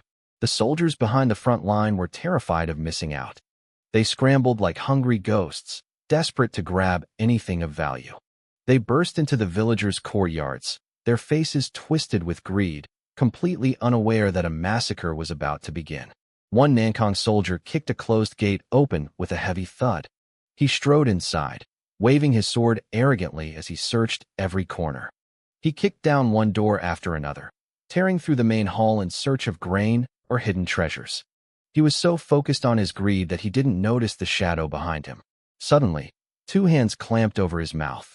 Before he could make a sound, a cold blade slid across his throat. He died in silence. This scene played out simultaneously in almost every house. The Nankang soldiers were being picked off one by one, never even seeing the faces of their killers. "What's taking you so long in that shack?" a soldier outside shouted. He grew impatient when his comrade didn't come out. "Did you find something good and decide to hide it for yourself? Hey, answer me." The soldier walked toward the door, confused. As he reached the threshold, he saw a dark red liquid oozing across the floorboards. Blood. His eyes went wide. He opened his mouth to scream, but a whistle of air cut him short. An arrow tore through the air and pierced his throat. The warning he tried to shout died in his lungs, and he collapsed like a stone. Another soldier nearby saw him fall. A shrill, terrified scream finally broke the silence. "Ambush! It's a trap. We're under attack." In an instant, the empty rooftops were no longer empty. Dozens of archers rose up from behind the thatch, their bows drawn in one fluid motion. They surrounded the Nankang troops caught in the village center. Arrows rained down like a lethal storm. Zhou Hui's face turned pale. He spun his horse around, reaching for his signal whistle, when a blood-soaked soldier stumbled toward him. "General, it's bad. Everyone is being killed." "What?" Zhou Hui roared. He finally realized the depth of the disaster. "Retreat. Get out of here now." He yanked his horse's reins, desperate to flee. But as he turned toward the village entrance, he saw a fresh unit of cavalry charging straight at him. "You want to leave now?" "Too late." Meng Qi roared. He swung his massive twin hammers, his eyes gleaming like a wolf staring at a flock of sheep. Behind him, Huo Wenqi looked just as hungry. To them, these Nankang soldiers weren't men, they were golden military credits. Ever since the truce between the Gao and Wu kingdoms, they had been rotting from boredom. Now that they were finally back on a battlefield, they fought like tigers released from a cage. Zhou Hui knew he couldn't escape easily. He drew his long blade, his face darkening with murderous intent. He charged into the fray, swinging his sword down with all his might. But his blade never hit its mark. A long sword slid in from the side, blocking his strike with a sharp metallic ring. Zhou Hui looked up and met my calm, steady gaze. Meng Qi and the others ignored the commander. With perfect coordination, they focused on mopping up the remaining soldiers, leaving Zhou Hui to me. "Your opponent is me," I said. I swung my blade in a cold, sweeping arc, aiming straight for his head. "Who are you?" Zhou Hui gasped. He had never seen a commander this young. He had fought the garrison at Yongmen Pass countless times and knew every officer there, old and young. I was a total stranger to him. I didn't waste words. My sword moved like the wind, heavy and relentless. The sheer pressure of my strikes sent a chill down his spine. We traded only 2 blows before he realized how outmatched he was. On the third strike, I flicked my wrist and sent his sword flying from his hand. Zhou Hui tumbled to the ground, covered in dirt and blood. He looked around and saw his men being slaughtered to the last man. His face turned ashen. Who are you really?" he wheezed. "Pingnan Camp, Zhongli," I replied. "The commander of the Pingnan Camp?" Zhou Hui stammered, his eyes wide. He seemed almost relieved, thinking that losing to a high-ranking general wasn't a total disgrace. I let out a small laugh. "You're overestimating me. I'm just a low-ranking officer. I'm not even a general yet." I smiled at him, my grip tightening on my sword. "But with your head, I think I can finally start climbing that ladder." I swung my blade, cleanly taking Zhou Hui's head. I lifted it high by the hair and shouted to the village. "The Nankang commander is dead. Kill them all." The roar of my men shook the air. Within minutes, the Nankang force was completely wiped out. "Clean up the area," I ordered, tossing Zhou Hui's head into a burlap sack. I turned to Wang Kangqing. "Report our casualties." "0 casualties, sir," Wang Kangqing said. His voice was trembling, but not from fear. He looked at me with a new kind of intensity, true respect. He was finally convinced. I saw the excitement in his eyes and smiled. We won because we had the element of surprise. If we had met them on an open field, it wouldn't have been this easy. Wang Kangsheng sighed, impressed by my lack of arrogance. Despite my age, I spoke like a veteran who had seen 100 wars. Officer Zong, you predicted everything. Without your plan, we would be the ones lying in the dirt. You deserve the top credit for this victory. I waved him off and gave the next order. Clear the battlefield immediately. We're heading to Yongmen Pass to meet General Hu. I had no intention of trying another ambush. A trick works once, but twice makes people suspicious. The situation at Yongmen Pass was still unstable, and joining the main force was our best move. Wang Kangsheng watched me walk away, his eyes full of admiration. He could already see it. A legendary general was rising in the Wu Kingdom. The battle at Kong Village was a total success. 800 enemies dead, and not a single drop of our blood spilled. My unit's flag was still new and largely unknown. For years, the Pingnan camp belonged to General Chen Jingxin. Now that my father, Zhong Yanhongjing, had taken over, this new banner was just starting to fly. When we reached Yongmen Pass, General Hu Jiong greeted us with open arms. You finally made it, he shouted happily. But when he saw me leading the group, his expression turned skeptical. I looked far too young to be in charge. Then his eyes drifted to the horses. Almost every soldier had a sack tied to their saddle, and dark red blood was dripping steadily onto the ground. General Hu, I said, dismounting and giving a formal salute. I grabbed the sack from my saddle and dumped the contents at his feet. I brought a little gift for our first meeting. A round, severed head rolled to a stop by his boots. Behind me, my men followed suit, dumping their sacks until a pile of heads sat before the horrified garrison guards. Hu Jiong's heart skipped a beat. He knelt down, staring at the face of the head I had dropped. Zhou Hui, he gasped. He knew that face well. Zhou Hui was a top lieutenant under the Nankang General Ma Hongwei. They had been enemies for years. Young man, this is quite a gift. He slapped his thigh in excitement and looked up at me. What is your name, young general? I don't deserve that title yet, sir, I replied. I am Zhong Li, a centurion from the Pingnan camp. A centurion? Hu Jiong almost jumped. He couldn't believe a low-ranking officer had pulled this off. Then, a thought struck him, and he narrowed his eyes. Wait, who is the commander of the Pingnan camp now? I smiled. That would be my father. Hu Jiong clapped his hands together, laughing. No wonder. General Hu laughed, slapping his thigh. A tiger father doesn't raise a dog for a son. Quick, go call Zhong Yanfei over here. Tell him his talented nephew has arrived. He turned back to me, eyes gleaming with excitement. Come, my boy, tell me everything. How did you manage to take Zhou Hui's head? I'm going to use that head as a wine vessel tonight. The general ordered his men to toss the rest of the Nankang heads outside the city gates. When the news spread that my unit of 300 men had wiped out over 800 Nankang soldiers without a single casualty, the entire Yongmen Pass erupted in cheers. My name began to pass from soldier to soldier like wildfire. Hu Jiong couldn't stop grinning, looking at me with more and more approval. Li, is that you, Li? A deep, booming voice echoed from outside the tent. I looked up just as a man with a thick, rugged beard marched inside. He didn't wait for a greeting. He laughed loudly, threw his arms wide, and pulled me into a crushing bear hug. The impact felt like being hit by a boulder. I struggled to breathe and eventually had to push the smelling, sweaty Zhong Yanfei away. I can't believe it. The leader of the reinforcements from Pingnan camp is actually you. My fourth uncle, Yanfei, stared at me with bright eyes. Your father told me you joined the army, but it's been 5 years. Why haven't you grown any taller? You need to eat more. How can you fight if you aren't sturdy?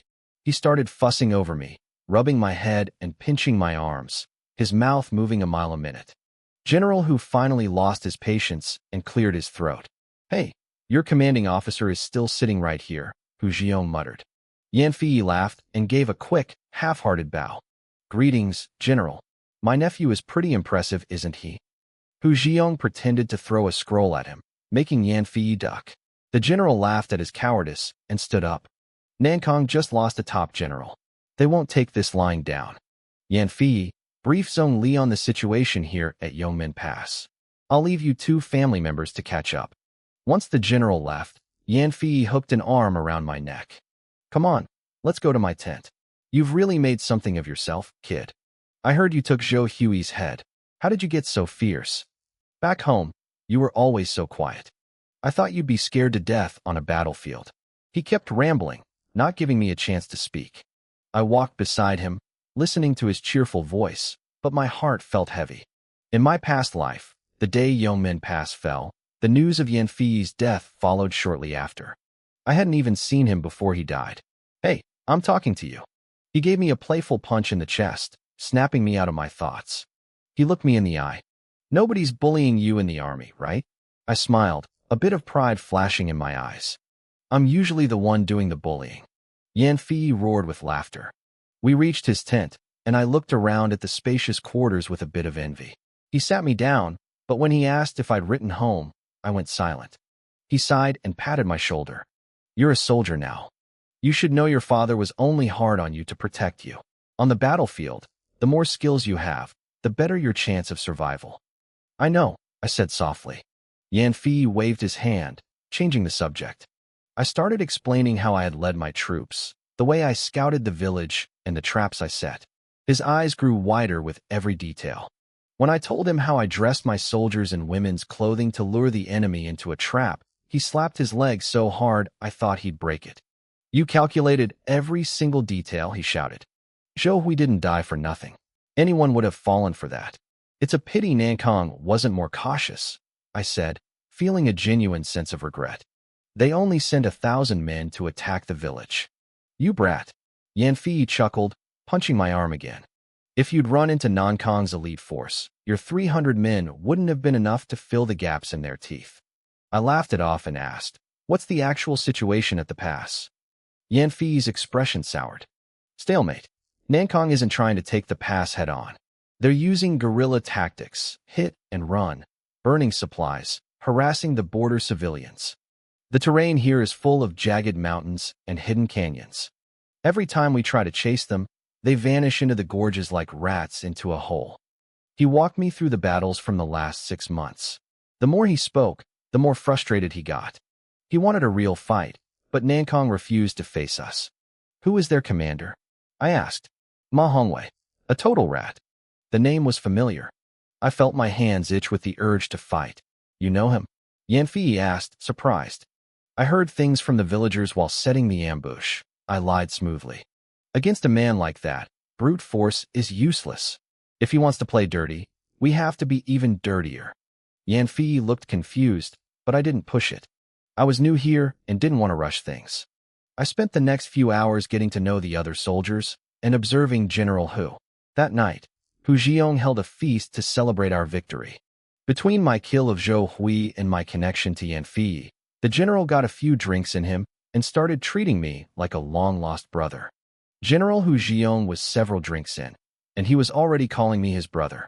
He started venting, complaining about how miserable it was to fight the Nankang army at Yongmen Pass. It wasn't that his men were weak. It was that the Nankang bastards were slippery.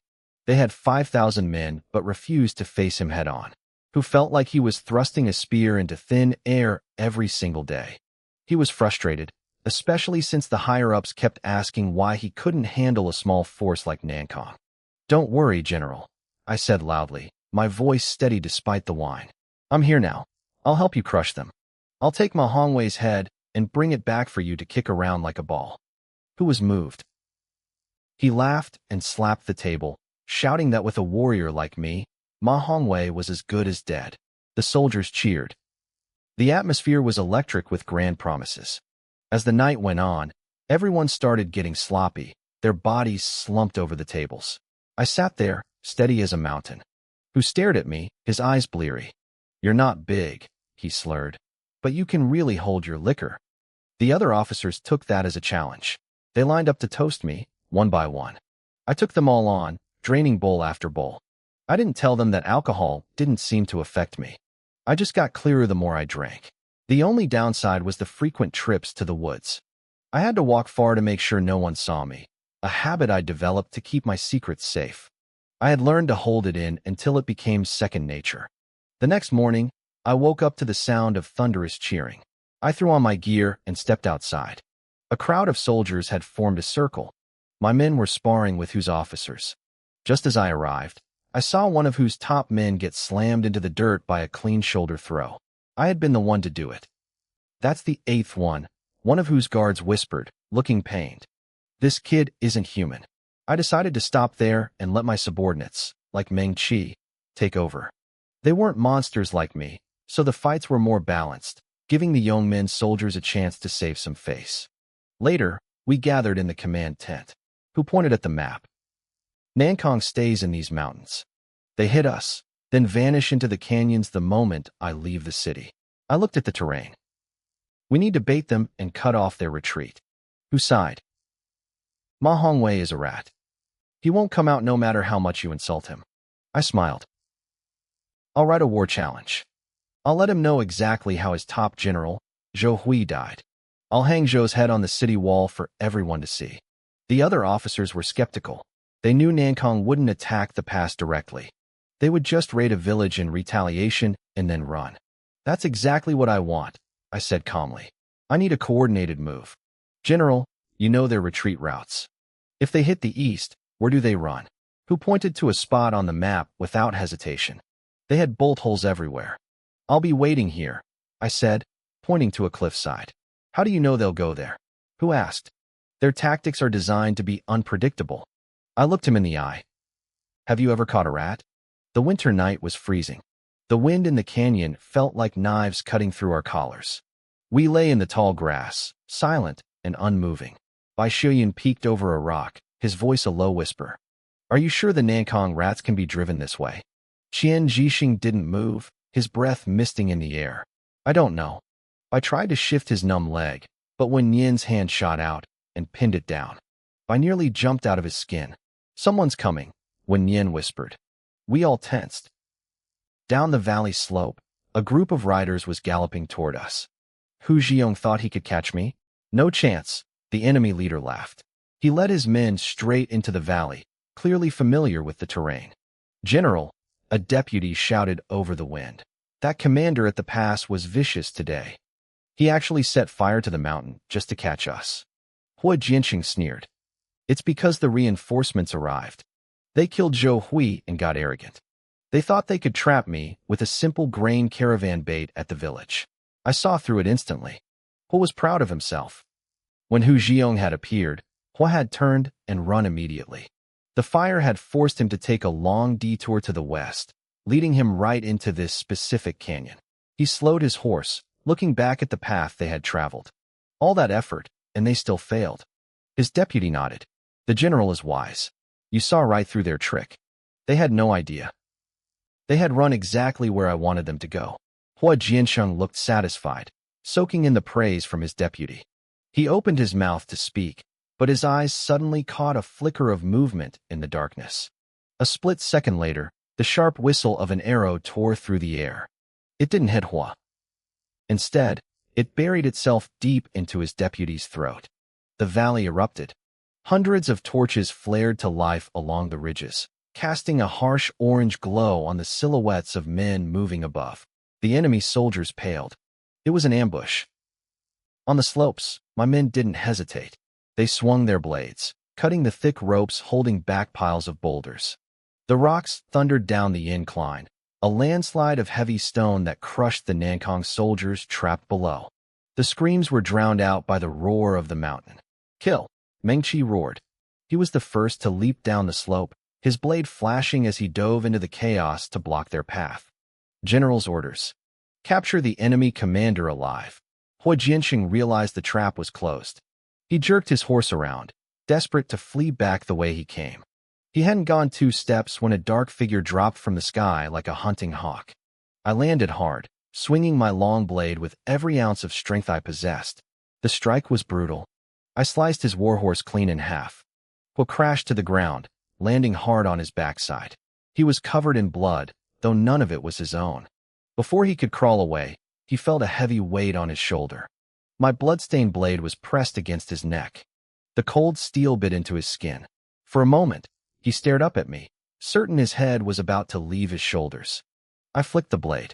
Hua closed his eyes, waiting for the end, but the killing blow never came. Instead, I slammed the hilt of my sword into the back of his head. He slumped over, unconscious. To the very end, he never even saw the face of the man who took him down.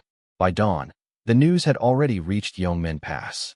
When I rode through the gates, dragging a bound and unconscious Hua Jiansheng behind me like a sack of grain, the place exploded. The cheers were deafening. General Hu Zhiyong's eyes were glowing with excitement. I pulled my horse to a halt and cupped my hands in a respectful salute. General Hu, I have returned. Mission accomplished. In that single valley skirmish, I had led 300 men to wipe out over 1,000 enemies. By sunrise, the name Zhongli was the only thing anyone at Yongmen Pass was talking about. Across the lines in the Nankang camp, the atmosphere was a mirror image of our joy. Ma Hongwei slammed his hands onto his desk, flipping it over in a fit of rage. Who is it? He screamed, his face twisted with fury. 2 of my best generals gone. Just like that. He paced like a caged animal, breathing hard. He hadn't just lost men. He had lost 2 entire units without even knowing the size of the force he was fighting. He didn't even know who was leading them. General, please, calm down. His officers pleaded, their faces pale. They had fought Hu Zhiyong for years, but they had never been humiliated like this. Calm down. Ma kicked a chair across the room. Did the main force of the Pingnan army arrive without us knowing? Who is leading them? One officer stepped forward, his voice trembling. General, we've looked into it. The leader is a young commander in silver armor. His name is Zhongli. He's the son of the new commander-in-chief, Zhong Yanhongjing. Zhongli. Ma Hongwei narrowed his eyes, repeating the name like a curse. I will have his head. I'll use it as an offering to my fallen brothers. He's just a boy. Another general, Chao Yongda, barked as he stepped forward. Let me go? Wait. Another officer interrupted. General Chao, don't be rash. Our morale is at an all-time low. We shouldn't rush out. We need a better plan. Chao Yongda turned on him, his face red with anger. A plan? What plan? This Zhongli only wins because of cheap tricks and ambushes. He's a coward who won't face us head-on. He's a small-time crook playing at war. Chao and Hua Jiansheng had been close. Seeing his friend captured and tied up at the city gates like a common criminal had pushed him over the edge. The officers started arguing, their voices rising until Ma Hongwei slammed his hand on the table to silence them. Enough, Ma said. Chao has a point. If we don't face this kid, we'll be the laughingstock of the border. Chao, are you sure you can take him? I'll bring you that brat's head on a platter, Chao vowed. The other officers sighed, watching him leave. They could only pray that Zhongli was just some lucky nobleman's son. If he wasn't, they were walking into a disaster. Back inside Yongmen Pass, Hu Zhiyong had tried to interrogate Hua Jiansheng, but the man wouldn't talk. After a solid beating yielded nothing, Hu had him tied up at the city gates to shame the enemy. It worked better than we expected. General, a soldier shouted, running toward us. The enemy is at the gates. Their commander is calling out Zhongli by name. Hu Zhiyong laughed, clapping his hands together. The rats are coming out of their holes. Wonderful. He turned to me. Well, Li, what do you think? I stood up, a calm smile on my face. A head delivered to my doorstep? It would be rude to refuse. Zhou Hui's head is getting a bit old anyway. I'll go get you a fresh one. Ha. I'll be waiting for the good news. Hu waved me off. I rode out of the gates alone. Across the field, Chao Yongda sat on his horse, waiting. When he saw me, a young man in silver armor, he burst into a mocking laugh. Is there no one else left in that fort? Chao yelled. Sending a child to do a man's job? Send Zhongli out here. I nudged my horse forward, tilting my head. I am Zhongli. Chao stared at me, his lip curling in disbelief. He figured the real Zhongli was too scared to show his face and had sent a decoy to die. A brat who hasn't even grown hair yet? I'll take your head as an appetizer. He spurred his horse forward, swinging a heavy blade toward my neck. Up on the battlements, Hu Zhiyong watched the charge with a frown. That's Chao Yongda. He's actually got some skill. Can the kid handle him? He didn't want my father's son dying on his watch. He turned to my brother, Zhong Fei. Go down there. If things look bad, pull him out. Fei didn't need to be told twice. He scrambled down to his horse, his heart racing. But before he could even get his foot in the stirrup, a massive roar erupted from the walls. Fei froze and looked up. In the middle of the field, my blade was already out. Our horses had crossed paths in a blur of motion. With one swift, violent stroke, I had taken Xiao Yongda's head clean off. It was so fast that Hu Zhiyong's eyes nearly popped out of his head. Across the field, Ma Hongwei jumped to his feet, his heart skipping a beat. He couldn't believe what he was seeing. I sat tall in the saddle, leaning over to hook the fallen head with the tip of my blade. I caught it in my hand and turned back toward the gates. "You little bastard!" Ma Hongwei screamed from the distance, his voice cracking with pure, unadulterated rage. He looked like he was about to cough up blood. Zhongli, Zhongli, Zhongli. The soldiers at the pass chanted my name until the ground shook. I rode back inside and tossed the head at Hu Zhiyong's feet, who stared at the trophy for a long time, then looked at me with a mix of awe and respect. "Incredible. The Wu Kingdom has found a true monster. Your father has a hell of a successor." He laughed and immediately ordered his men to taunt the enemy further. On the other side, Ma Hongwei was losing his mind, screaming at the walls, while his remaining officers desperately tried to hold him back from a suicidal charge. The tide hadn't just turned, it had become a flood. Ma Hongwei was furious. He pointed a trembling finger at the gates of Yongmen Pass, his face flushed with rage. He couldn't stand it. The way I had just ended his general's life was a personal insult he couldn't swallow. He needed to crush my spirit, or he wouldn't be able to live with himself. One of his generals stepped forward. He looked at the headless body of Qiao Yongda and spat on the ground, claiming Qiao had simply been too careless. He begged Ma Hongwei for the chance to bring back my head himself. The man had a massive battle axe strapped to his back. Ma Hongwei didn't hesitate. He gave the order, desperate for a win. Back inside the pass, I hadn't even finished my tea. When the news came that another challenger was at the gates, I set my cup down with a smile. I told the men not to clear it away. I'd be back to finish it in a moment. The soldiers watched in silence as I walked out, looking completely relaxed. I climbed back onto my horse and rode out to meet the new challenger. His name was Suo Lian. He gripped his battle axe so hard his knuckles were white, staring at me with a mix of suspicion and disbelief. I looked too young to be the monster who had just slaughtered their best men. He looked at my frame, my posture, and couldn't wrap his head around it. "You're Zhongli," he growled. "Are you here to give me your head too?" I asked. I didn't hide my arrogance. I looked past him at the enemy lines and shouted that they were running out of room for trophies. I told him to send Ma Hongwei out instead. Suo Lian roared in fury. He spurred his horse forward, swinging that massive axe with everything he had. My expression went cold. The atmosphere around me shifted instantly. I unsheathed my long blade and met his strike with ease. The impact told him everything he needed to know. I wasn't some green recruit. I was dangerous. He stopped underestimating me and focused entirely on the fight, his eyes wide with concentration. We traded blows for several rounds, the soldiers on both sides holding their breath. Then, I saw my opening.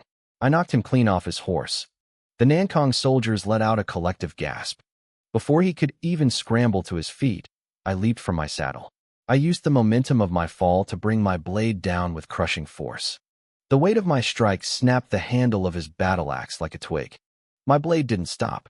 It sliced across his throat. Blood sprayed across the dirt. As his body hit the ground, a heavy silence fell over the battlefield. That was three wins in a row. Hu Zhiyong was ecstatic. He was clapping so hard his hands must have hurt. He actually ran down from the walls to meet me. For the Nankong army, this was a disaster. Their morale was in the dirt. Back in the enemy camp, a general named Pei Liang stepped forward. He looked exhausted, like he was carrying the weight of the whole world. He told Ma Hongwei that my blade was strange. It was too heavy, too strong. He suggested they needed to break my weapon if they wanted to kill me. Another officer mocked him immediately, calling him a coward for speaking up only after people had died. The tension in their camp was thick. They knew that sending a third person was basically a death sentence. But if they didn't, their army would lose heart completely. Ma Hongwei sat in his chair, his face dark and silent. Pei Liang saw the hopelessness of the situation and volunteered to go next. Ma Hongwei tried to play the peacemaker, saying it wasn't necessary, but after more mocking from the other officers, he finally gave Pei Liang the green light. I didn't even go back inside the gates this time. I stayed on my horse, slowly wiping the blood off my blade. I was almost ready to call it a day when I saw the next man riding out. I froze. I knew this man. Pei Liang was in his 20s, with a short beard and a steady gaze. In my past life, he was the first real rival I ever had. He was the reason Nankang had held out for so many years. After Ma Hongwei died in that timeline, Pei Liang took over as commander. He was a tactical genius. I had fought him for 2 years straight before I finally defeated him, and even then, it was only because his own men betrayed him. He was the son of a merchant and a noblewoman who had run away. Because of his mixed blood, his own soldiers never truly respected him, calling him a bastard behind his back. "I am Pei Liang," he said, his voice calm. He looked like a man who had already accepted his death. "And you are Zhongli." I looked him over. "Has Nankang run out of real leaders? They're sending a nobody to die now." He looked angry, but he didn't argue. In this timeline, he hadn't made a name for himself yet. He raised his spear and charged. I met him head-on. If I could kill him once, I could do it again. But as we fought, I realized he was smarter than the others. He kept targeting my right hand, trying to disarm me. "You noticed my blade is different, didn't you?" I laughed, backing off a few steps. I told him he was too smart to be serving a fool like Ma Hongwei. I even suggested he join me instead. He spat at me, feeling insulted, and lunged again. I narrowed my eyes. As his spear came for my hand again, I intentionally left a gap in my defense. He took the bait. With a sharp clank, my long blade was sent flying out of my grip. Up on the walls, Hu Jiong's heart nearly stopped as he watched my weapon spin away through the air. Hu Jiong watched from the wall, his heart nearly stopping as my weapon spun away. Pei Liang didn't waste a second. He saw his opening and lunged, his long spear whistling through the air straight for my throat. He thought he had me. I didn't flinch. Instead of dodging, I reached out and grabbed the shaft of his spear with my bare hand. The momentum was incredible. The wood groaned and bent under the sheer force of the pressure, curving into a dangerous arc. Then I let go. The spear snapped back with a violent vibration, the sudden recoil catching Pei Liang completely off guard. Before he could recover his balance, I lunged forward and gripped the front of his spear. With a burst of raw strength, I yanked him clean out of his saddle. The soldiers on both sides stood frozen. They watched as Pei Liang flipped through the air in a desperate half-circle before slamming into the dirt with a heavy thud. The impact knocked the wind out of him. Before he could even gasp, the cold edge of my blade was resting against his neck. Pei Liang knew it was over. He slumped there, kneeling in the dust, his eyes closed as he prepared for the final blow. I looked down at him. My aggressive energy shifted instantly. Instead of swinging my blade, I looked at my men and gave a simple command. "Tie him up." Pei Liang's eyes snapped open, burning with fury. He struggled against the soldiers who swarmed him. "What are you doing? Let me go? Zhongli, if you have any honor, kill me now." I just let out a cold snort. "You're a defeated general. When I decide to kill you is my business, not yours." I didn't stop there. I took a rope from my saddle, looped it around him, and began dragging him toward the gates of Yongmen Pass like a piece of captured luggage. It was the ultimate insult. The Nankang officers across the field looked like their teeth were going to shatter from clenching them so hard. They watched their leader being humiliated in the dirt, and their spirits broke. I had won 3 duels in a row. My army was roaring, their morale hitting a fever pitch. The moment I crossed back into our lines, Hu Jiong didn't hesitate. He ordered the horns to blow. The heavy gates of Yongmen Pass swung wide, and our soldiers charged out like a flood. The Nankang troops had nothing left. Their courage had vanished into the dust along with Pei Liang.